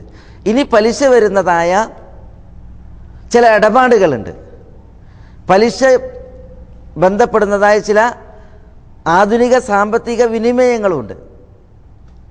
ഇൻഷാ അല്ലാഹ് അതിൻ്റെ ഒരു ഭാഗം ഇതിനെ തുടർന്ന് ഇൻഷാ അല്ലാഹ് അടുത്ത ഒരു ക്ലാസ്സിൽ നമുക്ക് വിശദീകരിക്കാം. പിന്നെ ചില ഉദാഹരണങ്ങളിലൂടെ, ചില ആധുനിക പിന്നെ സാമ്പത്തിക വിനിമയങ്ങളിലൂടെ അടുത്ത ഒരു ക്ലാസ്സിൽ. എന്തെങ്കിലും സംശയങ്ങളുണ്ട് എങ്കിൽ ഇൻഷാ അല്ലാഹ് അറിവിൽപ്പെട്ടതിനോട് പ്രതികരിക്കും. കിട്ടാത്തതാണെങ്കിൽ ഇൻഷാ അല്ലാഹ് അടുത്ത ആഴ്ചത്തെ ക്ലാസ്സിൽ നമുക്കത് നോക്കിയതിന് ശേഷം കൂടുതൽ മനസ്സിലാക്കാം ഇൻഷാ അല്ലാഹ്. ജസാക്കുമുല്ലാഹു ഖൈറൻ. എൻ്റെ സംശയം എന്ന് പറഞ്ഞാൽ, നമ്മൾ നാട്ടില് LIC അതല്ലെങ്കിൽ ഈ പോസ്റ്റ് ഓഫീസിലുള്ള ഫണ്ട് അങ്ങനെയുള്ളതിനൊക്കെ നമ്മൾ ചേർന്നാല്, LIC പറ്റി അന്വേഷിച്ചപ്പോൾ അവർ പറഞ്ഞത് അത് അവരുടെ ലാഭവിധമാണ് തരുന്നത്. അപ്പൊ അത് വർഷം ഫിക്സഡ് ആയിരിക്കില്ല, എല്ലാ വർഷവും അതിന്റെ വ്യത്യാസം ഉണ്ടാവും പൈസ, അവരുടെ ലാഭത്തിന്റെ പങ്ക്. അപ്പൊ അത് നമുക്ക് പലിശയായിട്ട് വരുമെന്ന് അറിയാൻ വേണ്ടത്. രണ്ടാമത്തത്, ഈ പോസ്റ്റ് ഓഫീസിലൊക്കെ ഫിക്സ്ഡ് എമൗണ്ട് ആണ് അവർ തരുന്നത്. അപ്പൊ അത് പലിശയിലാണ് വരുന്നതെന്ന് ഞാൻ മനസ്സിലാക്കിയിരിക്കുന്നത്. അപ്പൊ അത് നമുക്ക് നമ്മൾ അടച്ച പൈസ മാത്രമായിട്ട് അവർ തരില്ല, അവര് ഈ എക്സ്ട്രാ ഉള്ള പൈസ കൂടി തരുള്ളൂ. അപ്പൊ നമുക്ക് ആ പൈസ എന്ത് ചെയ്യാൻ പറ്റും, നമ്മുടെ കയ്യിൽ വന്നാൽ എങ്ങനെ വിനിയോഗിക്കാൻ പറ്റും, ഏത് രീതിയിൽ നമുക്ക് അത് ഒഴിവാക്കണം എന്നുള്ളതിനൊരു നിർദ്ദേശം നന്നായിരുന്നു. അസ്സലാമു അലൈക്കും വറഹ്മത്തുള്ളാഹി. ലൈഫ് ഇൻഷുറൻസിനെ സംബന്ധിച്ചിടത്തോളം അതാണ് LIC. അത് പലിശയിൽ അധിഷ്ഠിതമാണ്. പലിശയിൽ അധിഷ്ഠിതമാണ് ലൈഫ് ഇൻഷുറൻസ്. ഒരു മുസ്ലിമിനെ സംബന്ധിച്ചിടത്തോളം അതിൽ നിന്ന് അയാൾ വിട്ടു നിൽക്കുകയാണ് വേണ്ടത്, അതിൽ സഹകരിക്കാൻ പാടുള്ളതല്ല. അതിൻ്റെ പിന്നെ പ്രാഥമിക അന്വേഷണത്തിൽ തന്നെ അത് പലിശയുമായി ബന്ധപ്പെടുന്ന പിന്നെ ഒരു ഇടപാടാണ് LIC എന്നുള്ളത്. വിശ്വാസികളെ സംബന്ധിച്ചിടത്തോളം അതിനോട് സഹകരിക്കാൻ പാടുള്ളതല്ല, അതിൽ നിന്ന് വിട്ടു നിൽക്കുകയാണ് വേണ്ടത്. ആരാണോ അതിൽ ഇടപെട്ടിട്ടുള്ളത് അവരെ സംബന്ധിച്ചിടത്തോളം അള്ളാഹു സുബ്ഹാനഹു വ തആല പറഞ്ഞതുപോലെ ഫലക്കും റൂഊസു അംവാലിക്കും ലാ തദ്ലിമൂന വലാ തുദ്ലമൂൻ, നിങ്ങൾക്ക് നിങ്ങളുടെ മൂലധനമുണ്ട്, നമ്മളുടെ മൂലധനം അതിൽ നിന്ന് സ്വീകരിക്കാവുന്നതാണ്, നമ്മളത് എടുത്ത് നമ്മളുടെ തടി സലാമത്താക്കാണ് വേണ്ടത്. മറ്റേത് ഫിക്സഡ് ഡിപ്പോസിറ്റിനെ സംബന്ധിച്ചിടത്തോളം പിന്നെ ഒന്നാമത് നമ്മൾ പലിശയുമായി ബന്ധപ്പെട്ടുള്ളതായ ഇടപാടുകളാണ് എങ്കിൽ അതിനോട് സഹകരിക്കാതിരിക്കുകയാണ് വേണ്ടത്.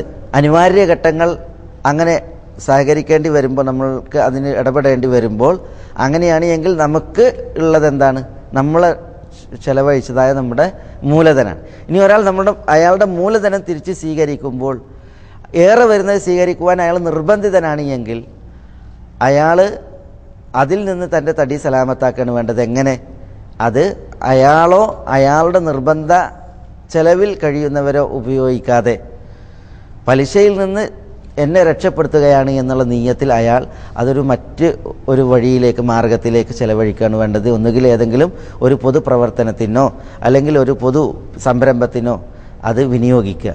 ആളുകൾക്ക് ഉപകാരപ്പെടുന്ന രീതിയിൽ ഒരു പൊതു സംരംഭത്തിന്, അത് ഒരു റോഡ് പണിക്കോ അല്ലെങ്കിൽ മറ്റൊരു ബസ് സ്റ്റോപ്പ് നിർമ്മിക്കാനോ അല്ലെങ്കിൽ അങ്ങനെയുള്ള ഏതെങ്കിലും ഒരു സാധുക്കളുടെ ഏതെങ്കിലും ഒരു വിഷയത്തിലേക്കോ അതിനെ ഒഴിവാക്കിയിട്ട് അയാളതൊരു തൻ്റെ തടി പലിശയിൽ നിന്ന് സലാമത്താക്കുകയാണ് എന്നുള്ള പുണ്യം, അതിനു വേണ്ടിയിട്ട് അയാൾ ശ്രമിക്കുകയാണ് വേണ്ടത്. അങ്ങനെ ഒരു അനിവാര്യ ഘട്ടമാണ് ഉള്ളത് എങ്കിൽ ഇതാണ് അതിൽ പണ്ഡിതന്മാർ ഉണർത്തിയിട്ടുള്ളത്. അല്ലാഹു അലം. എന്തൊക്കെ ചോദ്യമുള്ളത്, ഈ നമ്മുടെ അടുത്തുള്ള പഴയ സ്വർണം അത് നമ്മൾ ജ്വല്ലറിയിൽ കൊടുക്കുമ്പോൾ പുതിയ സ്വർണം വാങ്ങുകയാണെങ്കിൽ അതിനൊരു മൂല്യം കാണും അവർ. അപ്പം നമ്മളെ പഴയ സ്വർണത്തിന്റെ അത്ര മൂല്യം പുതിയ സ്വർണം കിട്ടില്ല. അപ്പൊ അത് പലിശയാകും. അതായത് സ്വർണവുമായിട്ട് കൈമാറ്റം ചെയ്യുമ്പോൾ അപ്പം നമ്മൾ ജ്വല്ലറിയിൽ പഴയ സ്വർണ്ണമായിട്ട് പോവാണ്, അവിടുന്ന് പുതിയ സ്വർണം വാങ്ങണം. അപ്പോൾ നമ്മൾ സ്വർണം കൊടുത്ത് സ്വർണം വാങ്ങുകയാണ് എങ്കിൽ ഇടപാട് അനുവദനീയമാണ്. പക്ഷേ എന്തായിരിക്കണം? തുല്യമായിരിക്കണം. പഴയ സ്വർണവും പുതിയ സ്വർണവും തൂക്കത്തിൽ തുല്യമായിരിക്കണം. അങ്ങനെയാണെങ്കിൽ ഇടപാട് അനുവദനീയമാണ്.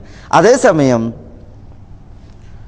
പഴയ സ്വർണം കൊടുക്കുമ്പോൾ പഴയ സ്വർണ്ണമാണെന്നുള്ള ആൾക്ക് അതിന് മൂല്യം കുറച്ച് പുതിയ സ്വർണത്തിന് മൂല്യം കൂട്ടി പഴയ സ്വർണം കൂടുതൽ സ്വീകരിക്കുക, പുതിയ സ്വർണം തൂക്കത്തിൽ കുറച്ച് തരിക, അങ്ങനെയാണ് എങ്കിൽ അത് നിഷിദ്ധാണ്. കാരണം എന്താ? സ്വർണവും കൈമാറ്റം ചെയ്യുമ്പോൾ റസൂലുള്ളാഹി സ്വല്ലല്ലാഹി അലൈഹി വസല്ലം തങ്ങൾ പറഞ്ഞത് മിസ്ലം ബി ബിസ്ൽ സവാ അംബി സവാ യദ് അംബി യദ്. അത് കയ്യോട് കൈയായിരിക്കണം, നൂലളവിലായിരിക്കണം, റൊക്കമായിരിക്കണം, നൂലളവിലായിരിക്കണം. കാരണം സ്വർണമാണ്, പുതിയത് പഴയതിൽ നോട്ടല്ല, മുന്തിയത് തരം താഴ്ന്നത് നോട്ടല്ല, ഒരേ വർഗത്തിൽപ്പെട്ടതായിരിക്കണം ആണ് എങ്കിൽ നൂലളവിലായിരിക്കണം, റൊക്കമായിരിക്കണം. നബി സല്ലല്ലാഹു അലൈഹി വസല്ലം തങ്ങളുടെ മുമ്പിൽ ഖൈബറിലെ കാരക്ക കൊണ്ടുവന്നപ്പോൾ നല്ല മുന്തിയ കാരക്കയായിരുന്നു. അപ്പോൾ റസൂലുള്ളാഹി സ്വല്ലല്ലാഹു അലൈഹി വസല്ലം തങ്ങൾ പറയാണ്, ഖൈബറിലെ കാരക്കൊക്കെ എത്ര മുന്തിയതാണോ? അപ്പോൾ സഹാബികൾ പറയാണ്, ഞങ്ങളുടെ കയ്യിലുള്ള മോശമായ കാരക്ക അത് 2 സാവ് കൊടുത്തിട്ട് അവിടുന്ന് നല്ല കാരക്ക 1 സാവ് വാങ്ങലാണ്. അത് മോശമായത് കൂടുതൽ കൊടുക്കും, എന്നിട്ട് നല്ലത് കുറച്ച് സ്വീകരിക്കും. തുല്യ അളവിലല്ല, ഏറ്റക്കുറച്ചില്ല. കാരണം എന്താ? അത് മുന്തിയതാണ്, ഇത് മോശമാണ്. അപ്പോൾ ഒരേ വർഗത്തിൽപ്പെട്ടതാണ്. കാരക്കയാണ് കൈമാറ്റം ചെയ്യുന്നത്, ഒരേ വർഗത്തിൽപ്പെട്ടതാണ്. പക്ഷേ നല്ലത് എന്നുള്ളവർക്ക് അത് കുറച്ചാണ്, മോശം എന്നുള്ളവർക്ക് ഇത് കൂടുതൽ കൊടുത്തിട്ടാണ് വാങ്ങുന്നത്. അപ്പോൾ നബി സല്ലല്ലാഹു അലൈഹി വസല്ലം തങ്ങൾ പറഞ്ഞ എന്താണ്? ഔവഹ് ഐനുർ റിബ. ചില റിപ്പോർട്ടുകളിൽ ലാ തഫ്അൽ ഐനുർ റിബ, ഒരിക്കലും അങ്ങനെ ചെയ്യാൻ പാടുള്ളതല്ല, അത് യഥാർത്ഥ പലിശയാണ് എന്നാണ് റസൂലുള്ളാഹി സ്വല്ലല്ലാഹി അലൈഹി വസല്ലം തങ്ങൾ പറഞ്ഞത്. എന്നിട്ട് റസൂലുള്ളാഹി സ്വല്ലല്ലാഹി അലൈഹി വസല്ലം തങ്ങൾ പറഞ്ഞത്, അങ്ങനെയാണ് എങ്കിൽ നിങ്ങൾ എന്ത് ചെയ്യുക, ഈ കാരക്ക വിറ്റിട്ട് അതിൻ്റെ കാശ് കൊണ്ട് മുന്തിയ കാരക്ക വാങ്ങാൻ പറഞ്ഞു. മനസ്സിലായില്ലേ? അപ്പോൾ നമ്മൾ എന്താ ചെയ്യേണ്ടത്? അങ്ങനെയാണെന്ന് വെച്ചാൽ നമ്മുടെ അടുത്തുള്ളതായ പഴയ സ്വർണം അത് വിറ്റിട്ട് ആ കാശ് കൊണ്ട് നമ്മൾ എന്ത് ചെയ്യുക, സ്വർണം വാങ്ങിക്കുക. അങ്ങനെയാകുമ്പോൾ എന്തായി? കാശ് കൊടുത്തിട്ട് സ്വർണം വാങ്ങാണ്, വർഗം വ്യത്യാസപ്പെട്ട്. റുപ്പികയാണ്, മറ്റേത് സ്വർണ്ണമാണ്. വർഗം വ്യത്യാസപ്പെട്ട റസൂലുള്ളാഹി പറഞ്ഞ എന്താണ്? ഫൈദഖ്തലഫത്തിൽ അസ്നാഫ് ഫബീഉ കൈഫ ശിഅ്തും. നിങ്ങൾ ഉദ്ദേശിക്കുന്ന വിധം നിങ്ങൾക്ക് ഇടപാട് നടത്താം. ഇതാക്കാന യദംബിയത്, അത് റൊക്കമായിട്ടാണ് എങ്കിൽ. അപ്പോൾ ഇവിടെ പഴയ സ്വർണം വിൽക്കുക, എന്നിട്ട് എന്ത് ചെയ്യുക, പുതിയ സ്വർണം വാങ്ങാവുന്നതാണ്. അല്ലാതെ പഴയ സ്വർണം കൊടുത്തിട്ടാണ് പുതിയ സ്വർണം വാങ്ങുന്നത് എങ്കിൽ അത് നൂലളവിലായിരിക്കണം എന്നുള്ളതാണ് നമ്മളോട് നിർദ്ദേശിക്കപ്പെട്ടുള്ളത്. ഇവിടെ ജ്വല്ലറികളിലൊക്കെ നടക്കുന്ന ഇവിടെ എന്നുള്ളതല്ല, ഇവിടെ അങ്ങനെ ഒരു രീതി എനിക്ക് അറിയാൻ സാധിച്ചിട്ടില്ല. പക്ഷേ നാട്ടിൽ പല ജ്വല്ലറികളിലും നടക്കുന്ന ഒരു രീതിയാണ് പഴയ സ്വർണം പുതിയ സ്വർണവുമായിട്ട് ഇടപാട് നടത്തുമ്പോൾ പഴയ സ്വർണം അത് ൻ്റെ അളവല്ല പുതിയ സ്വർണത്തിന് ഉണ്ടാകാറുള്ളത് എന്നുള്ളത്. അത് ഒരു നിഷിദ്ധമായ ഹറാമായ രീതിയാണ്. അതാണ് റിബൽ ഫദൽ എന്ന് പറയുന്നതായ പലിശ. ഇതാണ് ഇതിൽ പറയാനുള്ളത്. അല്ലാഹു അലം. അസ്സലാമു അലൈക്കും വറഹ്മത്തുള്ളാഹി. ഇവിടെ ഒരു മുതലാളി ആളുകൾക്ക് പണം ആവശ്യമുണ്ടാകുന്ന സമയത്ത് ഏകദേശം ഒരാൾക്ക് പാവപ്പെട്ട ഒരാൾക്ക് ഒരു 15,000 റിയാൽ ആവശ്യമുണ്ടെന്ന് വിചാരിച്ചു. അദ്ദേഹം ആ മുതലാളിയുടെ അടുത്ത് ചെല്ലുന്നു, ഒരു 10 പവൻ 1 വർഷത്തെ അവധി വെച്ചുകൊണ്ട് വാങ്ങുന്നു. 20,000 റിയാലിന് 15,000 റിയാലിന്റെ സ്വർണ്ണമാണ്, പക്ഷെ 20,000 റിയാൽ പറഞ്ഞിട്ട് വാങ്ങുന്നു. അത് മുതലായി തന്നെ അദ്ദേഹത്തിന്റെ കയ്യിൽ നിന്ന് അത് 15,000 റിയാലിന് അപ്പോൾ തന്നെ തിരിച്ചു വാങ്ങുന്നു, പൈസ കൊടുക്കുകയും ചെയ്യുന്നു. ഇത് ശരിക്കും അനുവദനീയമാണ്. ഇത് അവധി വെച്ച് വാങ്ങുന്നതായതുകൊണ്ട് അദ്ദേഹം കുറച്ച് പണം കൂട്ടി വാങ്ങുന്നു, 20,000 റിയാൽ പറയുന്നു. തിരിച്ച് അദ്ദേഹം അപ്പോൾ തന്നെ അത് അവന്റെ കയ്യിൽ നിന്ന് വാങ്ങുകയും 15,000 റിയാൽ കൊടുക്കുകയും ചെയ്യുന്നു. ഒരു വർഷത്തെ സമയം കൊണ്ട് ഈ 20,000 റിയാൽ വീട്ടിയാൽ മതി എന്നുള്ള കണ്ടീഷനിൽ ഇവിടെ നടക്കുന്നു എന്ന് ഒരു കമ്പനിയിൽ വെച്ച ഒരു മുതലാളി, ഒരു സൗദിയായ ആളങ്ങനെ ചെയ്യുന്നു എന്നും ചില ആളുകൾ അത് അനുവദനീയമാണെന്ന് പറയുന്നു. എന്താണ് അതിന്റെ അഭിപ്രായം? അസ്സലാമു അലൈക്കും. ഈ രീതിക്കാണ് ബൈഉൽ ഐന എന്ന് പറയാം. ഐനത്ത് കച്ചവടം ഹറാമാണ്.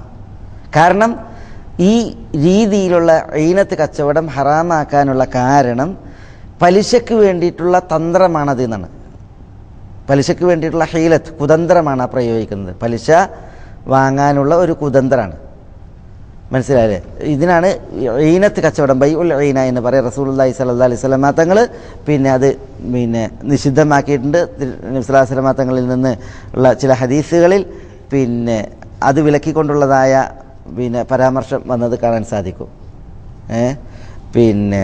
ചില ഹദീസുകളിൽ ഇദാ ഖത്തും അദ്നാബൽ ബഖർ വറദീതും ബിസർ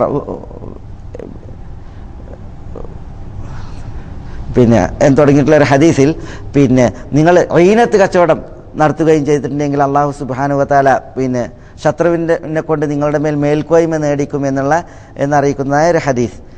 ഹദീസിൻ്റെ ലഫ്ലിൻ്റെ മനസ്സിൽ ഇപ്പോൾ ഓർമ്മ വരുന്നില്ല. ഏതായാലും ഈ സഹോദരൻ പറഞ്ഞ രൂപം അത് ഐനത്ത് കച്ചവടത്തിൻ്റെ രൂപമാണ്. അത് ഇസ്ലാമിൽ നിഷിദ്ധമാണ്, പാടുള്ളതല്ല. എന്തുകൊണ്ട് ഐനത്ത് കച്ചവടത്തെ നിഷിദ്ധമാക്കി? പണ്ഡിതന്മാർ പറയുന്നത് അത് റിബയിലേക്കുള്ള ഹീലത്താണ്, പലിശ വാങ്ങാനുള്ള ഒരു കുതന്ത്രമാണ് എന്നുള്ളത് കൊണ്ടാണ്.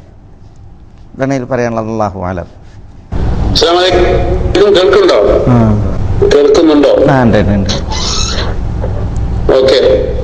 പിന്നെ ഞാൻ ചോദിച്ചത്, ഇവിടെ ഈ സൗദിയിലൊക്കെ മണി എക്സ്ചേഞ്ച് ഉണ്ട്. അതായത് ഇപ്പൊ നമുക്ക് ഇവിടെ ഒരു $100 ഉദാഹരണത്തിന് കിട്ടണം എന്നുണ്ടെങ്കിൽ 374 റിയാല് എക്സ്ചേഞ്ചിൽ കൊടുത്താൽ $100 ഇങ്ങോട്ട് തരും. അതേപോലെ നമുക്ക് ഡോളർ നമ്മുടെ കയ്യിലുണ്ട് എന്നുണ്ടെങ്കിൽ അത് $100 കയ്യിലുള്ളതെന്നുണ്ടെങ്കിൽ 375 റിയാലിന് നമുക്ക് അത് അതിന് നേരെ ഓപ്പോസിറ്റ് ആണ്. അതായത് $100 നമുക്ക് വേണമെന്നുണ്ടെങ്കിൽ 375 റിയാല് കൊടുക്കണം. അതേ സമയത്ത് 374 റിയാല് നമുക്ക് തരുള്ളൂ അവര്. $100 അങ്ങോട്ട് കൊടുക്കുകയാണെന്നുണ്ടെങ്കിൽ. അപ്പൊ അങ്ങനെ വരുമ്പോ അത് അനുവദനീയമാവോ അങ്ങനെ കറൻസി എക്സ്ചേഞ്ച് ചെയ്യണമെന്ന് ഈ ക്ലാസ് കേട്ടപ്പോ എനിക്കൊരു സംശയം ഉണ്ടായതാണ്. ചോദ്യം ക്ലിയർ ആയിട്ടുണ്ടാവും എന്ന് വിചാരിക്കുന്നു. അസ്സലാമു അലൈക്കും. അതായത് ഇവിടെ ഡോളറും റിയാലും കൈമാറ്റം ചെയ്യുമ്പോൾ ഉള്ള ഏറ്റ വ്യത്യാസമാണ്. അതായത് നമ്മൾ ഡോളർ കൊടുത്തിട്ട് റിയാൽ വാങ്ങുമ്പോൾ അവർ തരുന്ന സംഖ്യ 375 നമ്മൾ റിയാൽ കൊടുത്തിട്ട് ഡോളർ വാങ്ങുമ്പോൾ റിയാൽ കൊടുക്കേണ്ടി വരുന്നത് 374 വ്യത്യാസം എന്നുള്ളതാണ്. വർഗം വ്യത്യാസപ്പെട്ടത് കാരണത്താൽ എന്ന് പറഞ്ഞാൽ ഒരേ വർഗത്തിൽപ്പെട്ടതല്ല ഇവിടെ ഇടപാട് നടത്തുന്നത്. റിയാലും ഡോളറുമായിട്ടാണ്. ഡോളറും ആണ് എങ്കിൽ തുല്യത്തിന് തുല്യമായിരിക്കണം.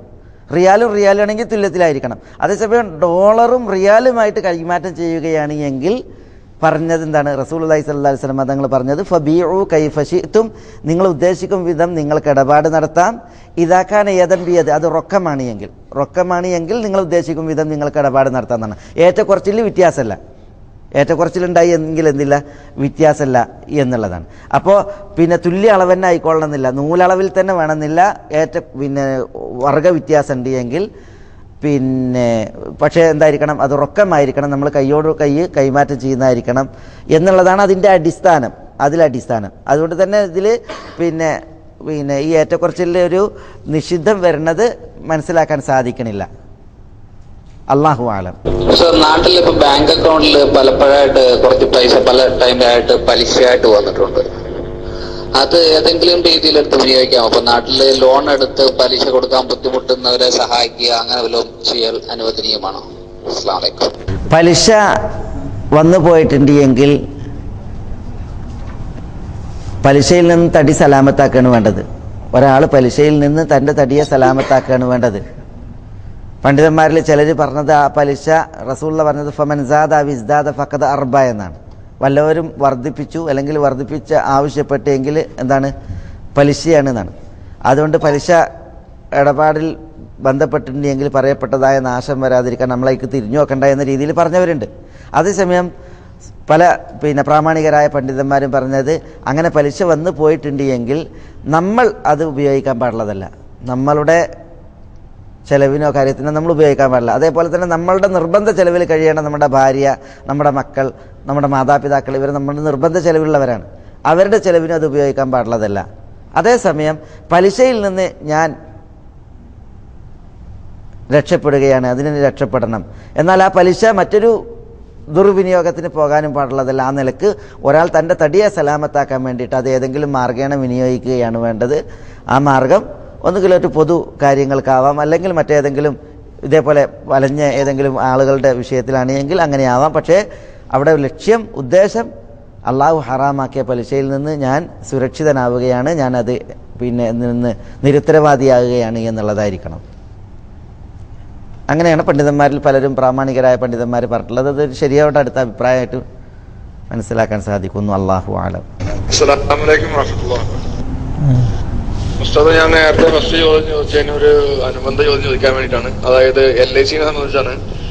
LICയുടെ പൈസ ലാഭഭേദം പലിശ എന്ന് കരുതി ഞാൻ എന്റെ മുതൽ വാങ്ങാൻ വേണ്ടി അവിടെ പോയതാണ്. അപ്പോൾ അവർ എന്നോട് പറഞ്ഞത് ഇത് പലിശയല്ല, അത് നമ്മൾ കൊടുക്കുന്ന പൈസ ഓരോ സ്കീമാണത്. അപ്പൊ ആ സ്കീം അനുസരിച്ച് അവര് ഓരോ ബിസിനസ്സിലേക്ക് ഇറക്കുകയാണ്. അപ്പൊ അതിന്റെ ലാഭവിഹിതമാണ് തരുന്നത്. അത് എല്ലാ വർഷവും ഫിക്സഡ് ആയിരിക്കില്ല. അവരുടെ ലാഭവിഹിതത്തിനനുസരിച്ചാണ് നിങ്ങൾക്ക് ഇത് ഷെയർ ചെയ്ത് തരുന്നത്. അപ്പൊ അതുകൊണ്ട് അത് പലിശ അല്ലാതെ നിങ്ങൾക്ക് ലാഭവിഹിതമാണ് തരുന്നത് എന്നതുകൊണ്ട് അതാണ് ഞാൻ നേരത്തെ ചോദിക്കാൻ കാരണം. രണ്ടാമതൊരു ക്വസ്റ്റ്യൻ കൂടി ഉള്ളത് വെച്ചാൽ, ഇപ്പൊ ഈ ബാങ്കിലെ ഡെപ്പോസിറ്റ് ഉണ്ടാവുമ്പോൾ അവർ നമ്മൾക്ക് പലിശയായിട്ട് കുറച്ച് പൈസ തരും. അതേസമയം മിനിമം ബാലൻസ് ഇല്ലാതിരിക്കുന്ന സമയത്ത് അവർ നമ്മളുടെ കയ്യിൽ നിന്ന് ആ ബാലൻസ് കീപ്പ് ചെയ്യാത്തതുകൊണ്ട് കുറച്ച് പൈസ നമ്മളിൽ നിന്ന് അവർ എടുക്കാറുണ്ട്. അപ്പൊ ഈ പലിശ തരുന്ന പൈസ നമ്മൾ ഈ പലിശ അവര് പലിശയായിട്ട് തരുന്ന ബാലൻസ് ഉള്ളപ്പോൾ തരുന്ന പലിശയിൽ നിന്ന് ഈ ബാലൻസ് ഇല്ലാത്തപ്പോൾ അവര് നമ്മളിൽ നിന്ന് കട്ട് ചെയ്യുന്ന പൈസയായിട്ട് കുറക്കാൻ പറ്റുമോ എന്നാണ് ചോദിച്ചത്. അതിനൊരു വിശദീകരണം നന്നായിരുന്നു. അസ്സലാമു അലൈക്കും. LICയിൽ അടക്കുന്ന കാശ് ഇനി അവരേറെ തരുന്നത് അത് പലിശയല്ല എന്നാണ് അവർ പറയുന്നത്. അത് ആ കാശ് ബിസിനസ്സിലിട്ടിട്ട് അതിൻ്റെ ലാഭവിഹിതമാണ് തരുന്നത്. അതും എല്ലാ വർഷവും ഒരേപോലെയല്ല, ലാഭവിഹിതത്തിനനുസരിച്ചാണ് എന്നൊക്കെയാണ് പറയുന്നത് എന്നാണ് പറയുന്നത്. അങ്ങനെയാണ് എങ്കിൽ ഇടപാടിൽ നിങ്ങളുടെ കാശ് ഇട്ടിട്ട് ആ ഇടപാട് നടത്തുമ്പോൾ ആ ഇടപാട് എന്ത് എന്ന് നിങ്ങൾ അറിയുന്നുണ്ടോ? അതേപോലെ തന്നെ ഏത് തരത്തിലുള്ള ഇടപാടാണത്? നിങ്ങൾ കാശ് കൊടുക്കുന്നത് ഒരു ബിസിനസ്സിൽ നിങ്ങളൊരു ശരീക്ക് പങ്കാളിയായിട്ട് ഒരു ഷിർക്കത്ത് പങ്കാളിയായ ഇടപാടാണോ അത് നടക്കുന്നത്? അതൊന്നും പറയാൻ പറ്റില്ല. യഥാർത്ഥത്തിൽ LICയുമായി ബന്ധപ്പെട്ടിട്ടുള്ള പ്രചുരമായിട്ടുള്ള അല്ലെങ്കിൽ അതിൽ അറിയപ്പെട്ടുള്ള വിഷയം അത് പലിശയുമായി ബന്ധപ്പെട്ടുള്ളത് എന്നുള്ളത് തന്നെയാണ്. അവർ ഈ ഇടപാടുമായി ബന്ധപ്പെട്ടതാണ് കാര്യം. ഏത് ഇടപാടാണ്, എന്ത് ഇടപാടാണ്, അതിൽ നിങ്ങൾ ആ ഇടപാടിനാണോ നിങ്ങൾ കാശ് ഇറക്കിയിട്ടുള്ളത്, അതിൽ നിങ്ങളുടെ സമ്മതപ്രകാരമാണ്, അങ്ങനെ കുറേ വിഷയങ്ങൾ അതുമായി ബന്ധപ്പെട്ടിട്ട് അറിയാനുണ്ട്. യഥാർത്ഥത്തിൽ അത്തരം ഇടപാടുകളിൽ നിന്ന് നമ്മൾ ഈ LICയുമായി ബന്ധപ്പെട്ടുള്ള ആ ഇടപാടിൽ നമ്മൾ വിട്ടു നിൽക്കുകയാണ് വേണ്ടത്. അതാണ് നമ്മളുടെ ഇഹവും പരവും സുരക്ഷിതാക്കാൻ കരണീയമായിട്ടുള്ളത്. നമ്മൾ കാശ് ഡിപ്പോസിറ്റ് ചെയ്യുമ്പോൾ നമ്മളിൽ നിന്ന് കാശ് കട്ടാക്കുന്നുണ്ട്. അപ്പോൾ നമുക്ക് ഏറെ വരുന്ന പലിശയും ഇത് കട്ടാക്കുന്നതിൽ വകവെക്കാൻ പറ്റുമോ എന്നുള്ള ചോദ്യമാണ്. ഒന്നാമത് നമ്മൾ പലിശയുള്ള ഇടപാടായിട്ട് നമ്മൾ സഹകരിക്കാൻ പാടുള്ളതല്ല. അതിനെങ്ങനെയും തടി സലാമത്താക്കണതിനെ കുറിച്ച് നമ്മൾ ആലോചിക്കുകയാണ് വേണ്ടത്. നമ്മളിൽ നിന്ന് കട്ട് ചെയ്യുന്നത് നമ്മളുടെ നിന്ന് നമുക്ക് തരുന്ന പലിശയെ അതിന് വകവെക്കാൻ പറ്റുമോ എന്നുള്ള വിഷയം അത് എനിക്കതിനെക്കുറിച്ച് അറിയില്ല. അതിനെക്കുറിച്ച് ചോദിക്കേണ്ടതുണ്ട്. ഇൻഷാ അള്ളാ അടുത്ത ആഴ്ചത്തെ ക്ലാസ്സിൽ ഞാൻ അതുമായി ബന്ധപ്പെട്ടിട്ടുള്ള വിഷയം ഉണർത്താം. അല്ലെങ്കിൽ സഹോദരന് ഞാനല്ലാത്ത വേറൊരാൾ ഇതറിയുന്ന ഒരാളോട് ചോദിച്ചിട്ട് മനസ്സിലാക്കാവുന്നതാണ്. ജസാക്കല്ലാഹു ഖൈർ. എനിക്ക് ചോദിക്കാനുള്ളത്, നമ്മുടെ ഉടമസ്ഥതയിലുള്ള ഒരു ബിൽഡിംഗ് ബാങ്കിന് വേണ്ടി വാടകയ്ക്ക് കൊടുത്തിരിക്കുന്നെങ്കിൽ അതിന്റെ വാടക നമ്മൾ ഉപയോഗിക്കുന്നതിന്റെ സ്ഥിതിയെ കുറിച്ചാണ് അറിയേണ്ടത്. അതായത് അതിനകത്തൊരു പ്രശ്നം എന്ന് പറഞ്ഞു കഴിഞ്ഞാൽ, ഇപ്പൊ നിഷിദ്ധമാണെങ്കിൽ കൂടെ നമ്മളിപ്പോ ഒരു ലോങ് ടൈം കോൺട്രാക്റ്റിലാണ് ബാങ്കിന് കൊടുത്തിരിക്കുന്നുണ്ടെങ്കിൽ ഇപ്പൊ അടുത്ത കാലത്താണ് അത് ഒരു പക്ഷേ അതിന്റെ സീരിയസ്നെസ് മനസ്സിലായെങ്കിൽ ഇനി എന്താണ് ചെയ്യാൻ പറ്റുക? കാരണം ഒരു 10, 15, 20 വർഷത്തേക്ക് വേണ്ടി ബാങ്കിന് കോൺട്രാക്ട് ഒരു ധാരണപ്രകാരം കൊടുത്തേക്കാം. അതിൽ നമ്മൾ എന്ത് നിലപാടാണ്? ഇൻഷാ അള്ളാ അടുത്ത ആഴ്ചത്തെ ക്ലാസ്സിൽ ഞാനത് വിശദീകരിക്കാം. ഇൻഷാ അള്ളാ പലിശന്റെ രൂപങ്ങൾ വിശദീകരിക്കുമ്പോൾ അതിനെ വിശദീകരിക്കാം. ഇസ്ലാമിക് ബാങ്കിങ് സിസ്റ്റത്തിൽ ഒരു ഇസ്ലാമിക രാജ്യത്ത് ഇസ്ലാമിക് ക്യാഷ് ലോൺ കൊടുക്കുന്നുണ്ട്. ക്യാഷ് ലോൺ എന്ന് പറഞ്ഞാൽ അവരുടെ പേപ്പർ വർക്കുകളിലൊക്കെ കൊടുത്തിരിക്കുന്നത് ഒന്ന് കാണാനിടയായത് ഷുഗർ വിറ്റതായിട്ടാണ്. അപ്പോൾ ഈ ക്യാഷ് കിട്ടിയ ആള് ഒരിക്കലും ഇത് അറിയുന്നില്ല, ഇത് ഷുഗർ കമ്മ്യൂണിറ്റി പർച്ചേസ് ചെയ്താണോ അല്ലെങ്കിൽ വിറ്റതാണോ എന്നൊന്നും അവരറിയുന്നില്ല. അപ്പോൾ ക്യാഷ് കൂടുതലായിട്ട് അടച്ചു തീർക്കേണ്ടതും വരുന്നു ഇസ്ലാമിക് ബാങ്കിങ് സിസ്റ്റത്തിൽ. അപ്പോൾ എന്താണ് ഇസ്ലാമിക് ബാങ്കിങ്ങിന്റെ പ്രസക്തി എന്താണ്? പിന്നെ അവിടെയും പലിശയല്ലേ വരുന്നത്? കൂടുതൽ അടക്കുന്നത് പലിശയായിട്ട് വരുന്നില്ലേ? അല്ല, പിന്നെ ഇസ്ലാമിക് ബാങ്കിങ് സിസ്റ്റത്തിൽ ഇങ്ങനെ ഒരു രീതി ഉണ്ട് എങ്കിൽ അത് ഇസ്ലാമിക് ബാങ്കാണെങ്കിൽ ഈ ഒരു രീതി വരാൻ പാടുള്ളതല്ല. കാരണം പിന്നെ കൊണ്ട കാശിനേക്കാൾ കൂടുതൽ അടച്ചു തീർക്കുക എന്നുള്ളതും അതേപോലെ തന്നെ അതൊന്ന്. രണ്ടാമത്തേത് പിന്നെ ഇടപാടുകാരനറിയാത്തൊരു ബിസിനസ് അതിൽ വരിക എന്നുള്ളത് രണ്ട് രീതിയുണ്ട്. ഏത് ഇസ്ലാമിക് ബാങ്കാണ്, അതിൻ്റെ നിയമ കാര്യങ്ങൾ എന്താണ് അവർ ഇസ്ലാമിക് ബാങ്കിൻ്റെ അസലുകളായി പ്രമാണങ്ങളായിട്ട് അവരുടെ കയ്യിലുള്ളത് എന്നുള്ളത് അതിൽ ആ വിഷയത്തിൽ അറിയേണ്ടതുണ്ട്. വേണമെങ്കിൽ നമ്മൾ ഇവിടെയുള്ള ഈ വിഷയത്തിൽ ബാങ്കായിട്ട് ബന്ധപ്പെടുന്ന പണ്ഡിതന്മാരുണ്ട്. അവരുമായി ബന്ധപ്പെട്ട് അന്വേഷിച്ചതിന് ശേഷം ഇൻഷാ അല്ലാഹ് ഇത് ഇത്തരൊരു മസല പിന്നീട് ഉണർത്താവുന്നതാണ്. എന്താണ് അതിൻ്റെ രീതി, അതുമായി ബന്ധപ്പെട്ടിട്ട് എന്തെങ്കിലും വേറെ നിയമങ്ങൾ ഉണ്ടോ, ഈ കച്ചവടവുമായി ബന്ധപ്പെട്ട് അല്ലെങ്കിൽ ഈ ഏറെ വാങ്ങുന്നതുമായി ബന്ധപ്പെട്ട് എന്താണ് അതിന് അവർ ഒരു ന്യായം പറയുന്നത്, ഇതൊക്കെ ഏതടിസ്ഥാനത്തിലാണ് എന്നുള്ളത് നോക്കേണ്ടതുണ്ട്. കേവലം ഈ സഹോദരൻ പറഞ്ഞ ഒരു രീതിയാണ് എങ്കിൽ അതൊരിക്കലും ഇസ്ലാമിക് ബാങ്കിൻ്റെ ഒരു രീതിയാകാൻ പാടില്ല. പക്ഷെ അങ്ങനെ ഉണ്ടോ, എന്താണ് അതിൻ്റെ കാര്യം എന്നുള്ളത് ഒന്ന് ഉറപ്പ് വരുത്താതെ പറയാൻ വയ്യ. ജസാക്കല്ലാഹു ഖൈർ. ഇൻഷാ അല്ലാഹ് അടുത്ത ഇതിൽ. അസ്സലാമു അലൈക്കും. ഉസ്താദിനോട് എനിക്ക് 2 ചോദ്യങ്ങളാണ് ചോദിക്കാനുള്ളത്. ശബ്ദം കൂട്ടണം. എനിക്കിപ്പോൾ മുഖ്യമാണെന്ന് തോന്നുന്നു. ഇപ്പൊ കേൾക്കാമല്ലേ? ഇപ്പോഴും സൗണ്ട് ഇല്ല. 2 ചോദ്യങ്ങളാണ് ചോദിക്കാനുള്ളത്. ഒന്ന്, പലിശ സ്ഥാപനങ്ങളായിട്ട് ഒരു മുസ്ലിം പരമാവധി വിട്ടുനിൽക്കുക എന്നുള്ള ഒരു തത്വത്തിന്റെ അടിസ്ഥാനത്തിൽ ഇന്നിപ്പോ നമ്മുടെ നാട്ടില് ഗ്യാസിന്റെ സബ്സിഡി, അതുപോലെ റേഷൻ സബ്സിഡി ഇങ്ങനെയുള്ള കാര്യങ്ങളൊക്കെ ബാങ്ക് മുഖാന്തരം മാത്രമേ കിട്ടുള്ളൂ എന്നുള്ളൊരവസ്ഥ വന്നുകൊണ്ടിരിക്കുകയാണ്. അപ്പൊ ഈ അവസ്ഥയിൽ ഒരു മുസ്ലിം ഒരു ധർമ്മസങ്കടത്തിലാവുകയാണ്. ബാങ്കുമായിട്ട് ബന്ധമില്ലാത്ത ഒരാള് ഈ ഒരു കാര്യത്തിന് വേണ്ടി മാത്രം ബാങ്കുമായിട്ട് ബന്ധപ്പെടേണ്ട ഒരവസ്ഥ വരികയാണ്. അപ്പോൾ അവിടെ ബാങ്കുമായിട്ട് ബന്ധപ്പെടുന്നതാണോ അതോ ഈ സബ്സിഡിക്ക് വേണ്ടി ബാങ്കുമായിട്ട് ബന്ധപ്പെടുന്നതാണോ അതോ ഈ സബ്സിഡി ഇല്ലാത്ത നിലയ്ക്ക് തന്നെ പഠിച്ചോ അതിനുള്ള സബ്സിഡി തുല്യമായ ഈ ഗ്യാസിന് കൊടുക്കാനുള്ള അല്ലെങ്കിൽ റേഷൻ വാങ്ങാനൊക്കെ ഉള്ള പണം അല്ലാഹു സുബ്ഹാനഹു വ തആല വേറെ ഏതെങ്കിലും രീതിയിൽ നമുക്ക് തരുന്ന ആശ്വസിച്ചുകൊണ്ട് ബാങ്കുമായിട്ട് ബന്ധപ്പെടാതിരിക്കുന്നതാണോ ഏതാണ് ഉത്തമം എന്നുള്ളത് ഒരു ചോദ്യം. രണ്ടാമത്തെ ചോദ്യം, ഇവിടെ നമ്മളൊക്കെ ഈ ഇന്റർനെറ്റും കമ്പ്യൂട്ടറൊക്കെ ഉപയോഗിക്കുന്ന ആളുകളാണ്. മിക്കവാറും ആളുകൾ ഇതിൽ ഉപയോഗിക്കുന്ന ഈ വിൻഡോസിന്റെ സോഫ്റ്റ്വെയർ അതുപോലെ പല സോഫ്റ്റ്വെയറുകളും പൈറേറ്റഡ് ആണ്. കാശ് കൊടുത്ത് വാങ്ങാറില്ല ഭൂരിഭാഗം ആളുകളും. ഇത് ഒരു ഇസ്ലാമിക പ്രബോധനത്തിന് ഉപയോഗിക്കുമ്പോൾ അല്ലെങ്കിൽ മറ്റെന്തെങ്കിലും കാര്യങ്ങൾക്ക് വേണ്ടി ഉപയോഗിക്കുമ്പോൾ അത് ഹലാലാവുമോ? അതിന്റെ പലിശയായിട്ട് ബന്ധപ്പെട്ടതല്ല എങ്കിൽ പോലും ഒരു പ്രസക്തമായ ചോദ്യമാണെന്ന് തോന്നുന്നു. അതുകൊണ്ട് ചോദിക്കുകയാണ്, ഇത് എത്രത്തോളം ശരിയാവും, ഇല്ലെങ്കിൽ അതിന്റെ രീതി എന്താണ്? നല്ല കാര്യങ്ങൾ അറിയാൻ താല്പര്യമുണ്ട്. അസ്സലാമു അലൈക്കും. അതായത് പിന്നെ സഹോദരൻ്റെ ചോദ്യം ഒന്നാമത്തേത്, ഈ നമ്മളുടെ നാട്ടുമായി ബന്ധപ്പെട്ട് ചില അനിവാര്യ ഘട്ടങ്ങളിൽ ബാങ്കായിട്ട് സഹകരിക്കുന്നതിനെ കുറിച്ചാണ്. ഇപ്പം ഗ്യാസ് സബ്സിഡി പോലുള്ളതായ കാര്യങ്ങൾ കിട്ടണമെങ്കിൽ ഒരാൾ അനിവാര്യമായിട്ടും ബാങ്കിനോട് സഹകരിക്കേണ്ടതെന്നാണ്, പലിശയുമായി സഹകരിക്കേണ്ടതുമായി ബന്ധപ്പെട്ടൊരു ചോദ്യമാണ്. പിന്നെ ഇസ്ലാമിൽ പലിശയുമായി ബന്ധപ്പെട്ട് പറഞ്ഞ മുന്നറിയിപ്പുകളും താക്കീതുകളൊക്കെ നമുക്ക് എല്ലാവർക്കും അറിയാം. കുറേ ചില കാര്യങ്ങളൊക്കെ നമ്മളോട് മനസ്സിലാക്കേണ്ടായി. പിന്നെ അതുകൊണ്ട് തന്നെ ഇത്തരം സാഹചര്യങ്ങളിൽ പിന്നെ നമ്മൾ അനിവാര്യത, അതേപോലെ നിർബന്ധ സാഹചര്യം, അങ്ങനത്തെ ഒരു അവസ്ഥയിലാണ് ഒരാളുള്ളത് എങ്കിൽ അതിനോട് സഹകരിക്കാതെ അയാൾക്ക് പിന്നെ ജീവിതവൃത്തി മുന്നോട്ട് കൊണ്ടുപോകാൻ കഴിയാത്ത വിധം ഒരു പരീക്ഷണത്തിൻ്റെ ഒരു ഘട്ടത്തിലാണ് എങ്കിൽ അദ്ദറൂറാത്ത് തുബീഹുൽ മഹ്ദൂറാത്ത്, നിഷിദ്ധങ്ങളെ നിർബന്ധ സാഹചര്യങ്ങൾ അനുവദിക്കും. നിഷിദ്ധങ്ങളെ നിർബന്ധ സാഹചര്യങ്ങൾ അനുവദിക്കും.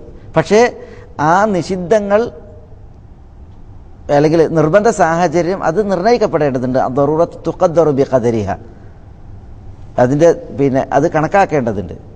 അതേസമയം ഒരാൾ പിന്നെ അള്ളാഹു സുബ്ഹാനഹു വ തആല പിന്നെ അയാൾക്ക് വിശാലത നൽകിയിട്ടുണ്ട്, അയാൾ അള്ളാഹു സുബ്ഹാനഹു വ തആല സാമ്പത്തികമായിട്ട് അനുഗ്രഹിച്ചിട്ടുണ്ട് എങ്കിൽ അത്തരം ആളുകൾ അവരുടെ പിന്നെ ജീവിതവൃത്തി ഇത്തരം പിന്നെ ഒരു നിഷിദ്ധത്തിന് സഹകരിക്കാതെ അതിന് വിട്ടുകൊണ്ട് പിന്നെ അയാൾക്ക് അത് നയിച്ചു കൊണ്ടുപോകാൻ കഴിയുമെങ്കിൽ അത്തരം കാര്യങ്ങളിൽ നിന്ന് വിട്ടു നിൽക്കുകയാണ് വേണ്ടത്. അതിലൊക്കെ സ്വന്തത്തോട് തന്നെയാണ് ഓരോരുത്തരും ഫത്വ ചോദിക്കേണ്ടത്. പക്ഷേ ചില അനിവാര്യ ഘട്ടങ്ങൾ, നിർബന്ധ ഘട്ടങ്ങൾ ആളുകളെ ഇതിന് നിർബന്ധിക്കുന്നൊരവസ്ഥയാണുള്ളത് എങ്കിൽ പിന്നെ അതിന് അത്തരം ഒരു ഇടപാടുകളിൽ അവർ ഒരു നിഷിദ്ധം പ്രവർത്തിച്ചു എന്നോ പലിശയുടെ ഹറാമ് പിന്നെ അവർ സമ്പാദിക്കാൻ വേണ്ടിയിട്ട് പണിയെടുത്തോ എന്നോ വിധിക്കാൻ പ്രയാസമാണ് ഇത്തരം സാഹചര്യങ്ങൾ ഉണ്ടാകുമ്പോൾ. അതേസമയം അള്ളാഹു സുബ്ഹാനഹു വ തആല ഒരാൾക്ക് വിശാലത നൽകിയിട്ടുണ്ട്, ഇതിനോടൊന്നും സഹകരിക്കാതെ തന്നെ അയാളുടെ ജീവിതവൃത്തി അയാൾക്ക് മുന്നോട്ട് കൊണ്ടുപോകാൻ പറ്റുമെങ്കിൽ അതിലാണ് അയാൾക്കുള്ള ഖൈറും ബർക്കത്തും. അതിന് തന്നെയാണ് അയാൾ പിന്നെ പരിശ്രമിക്കേണ്ടത്. അള്ളാഹുവിൻ്റെ മുന്നറിയിപ്പുകളും താക്കീതുകളും പലിശൻ്റെ വിഷയത്തിലുള്ളത് അയാൾ ഗൗരവത്തിൽ കണക്കിലെടുക്കേണ്ടതുണ്ട്. പിന്നെ അടുത്ത സഹോദരൻ പറഞ്ഞത് ഈ സോഫ്റ്റ്വെയറുമായി ബന്ധപ്പെട്ടും അതേപോലെ തന്നെ എന്താ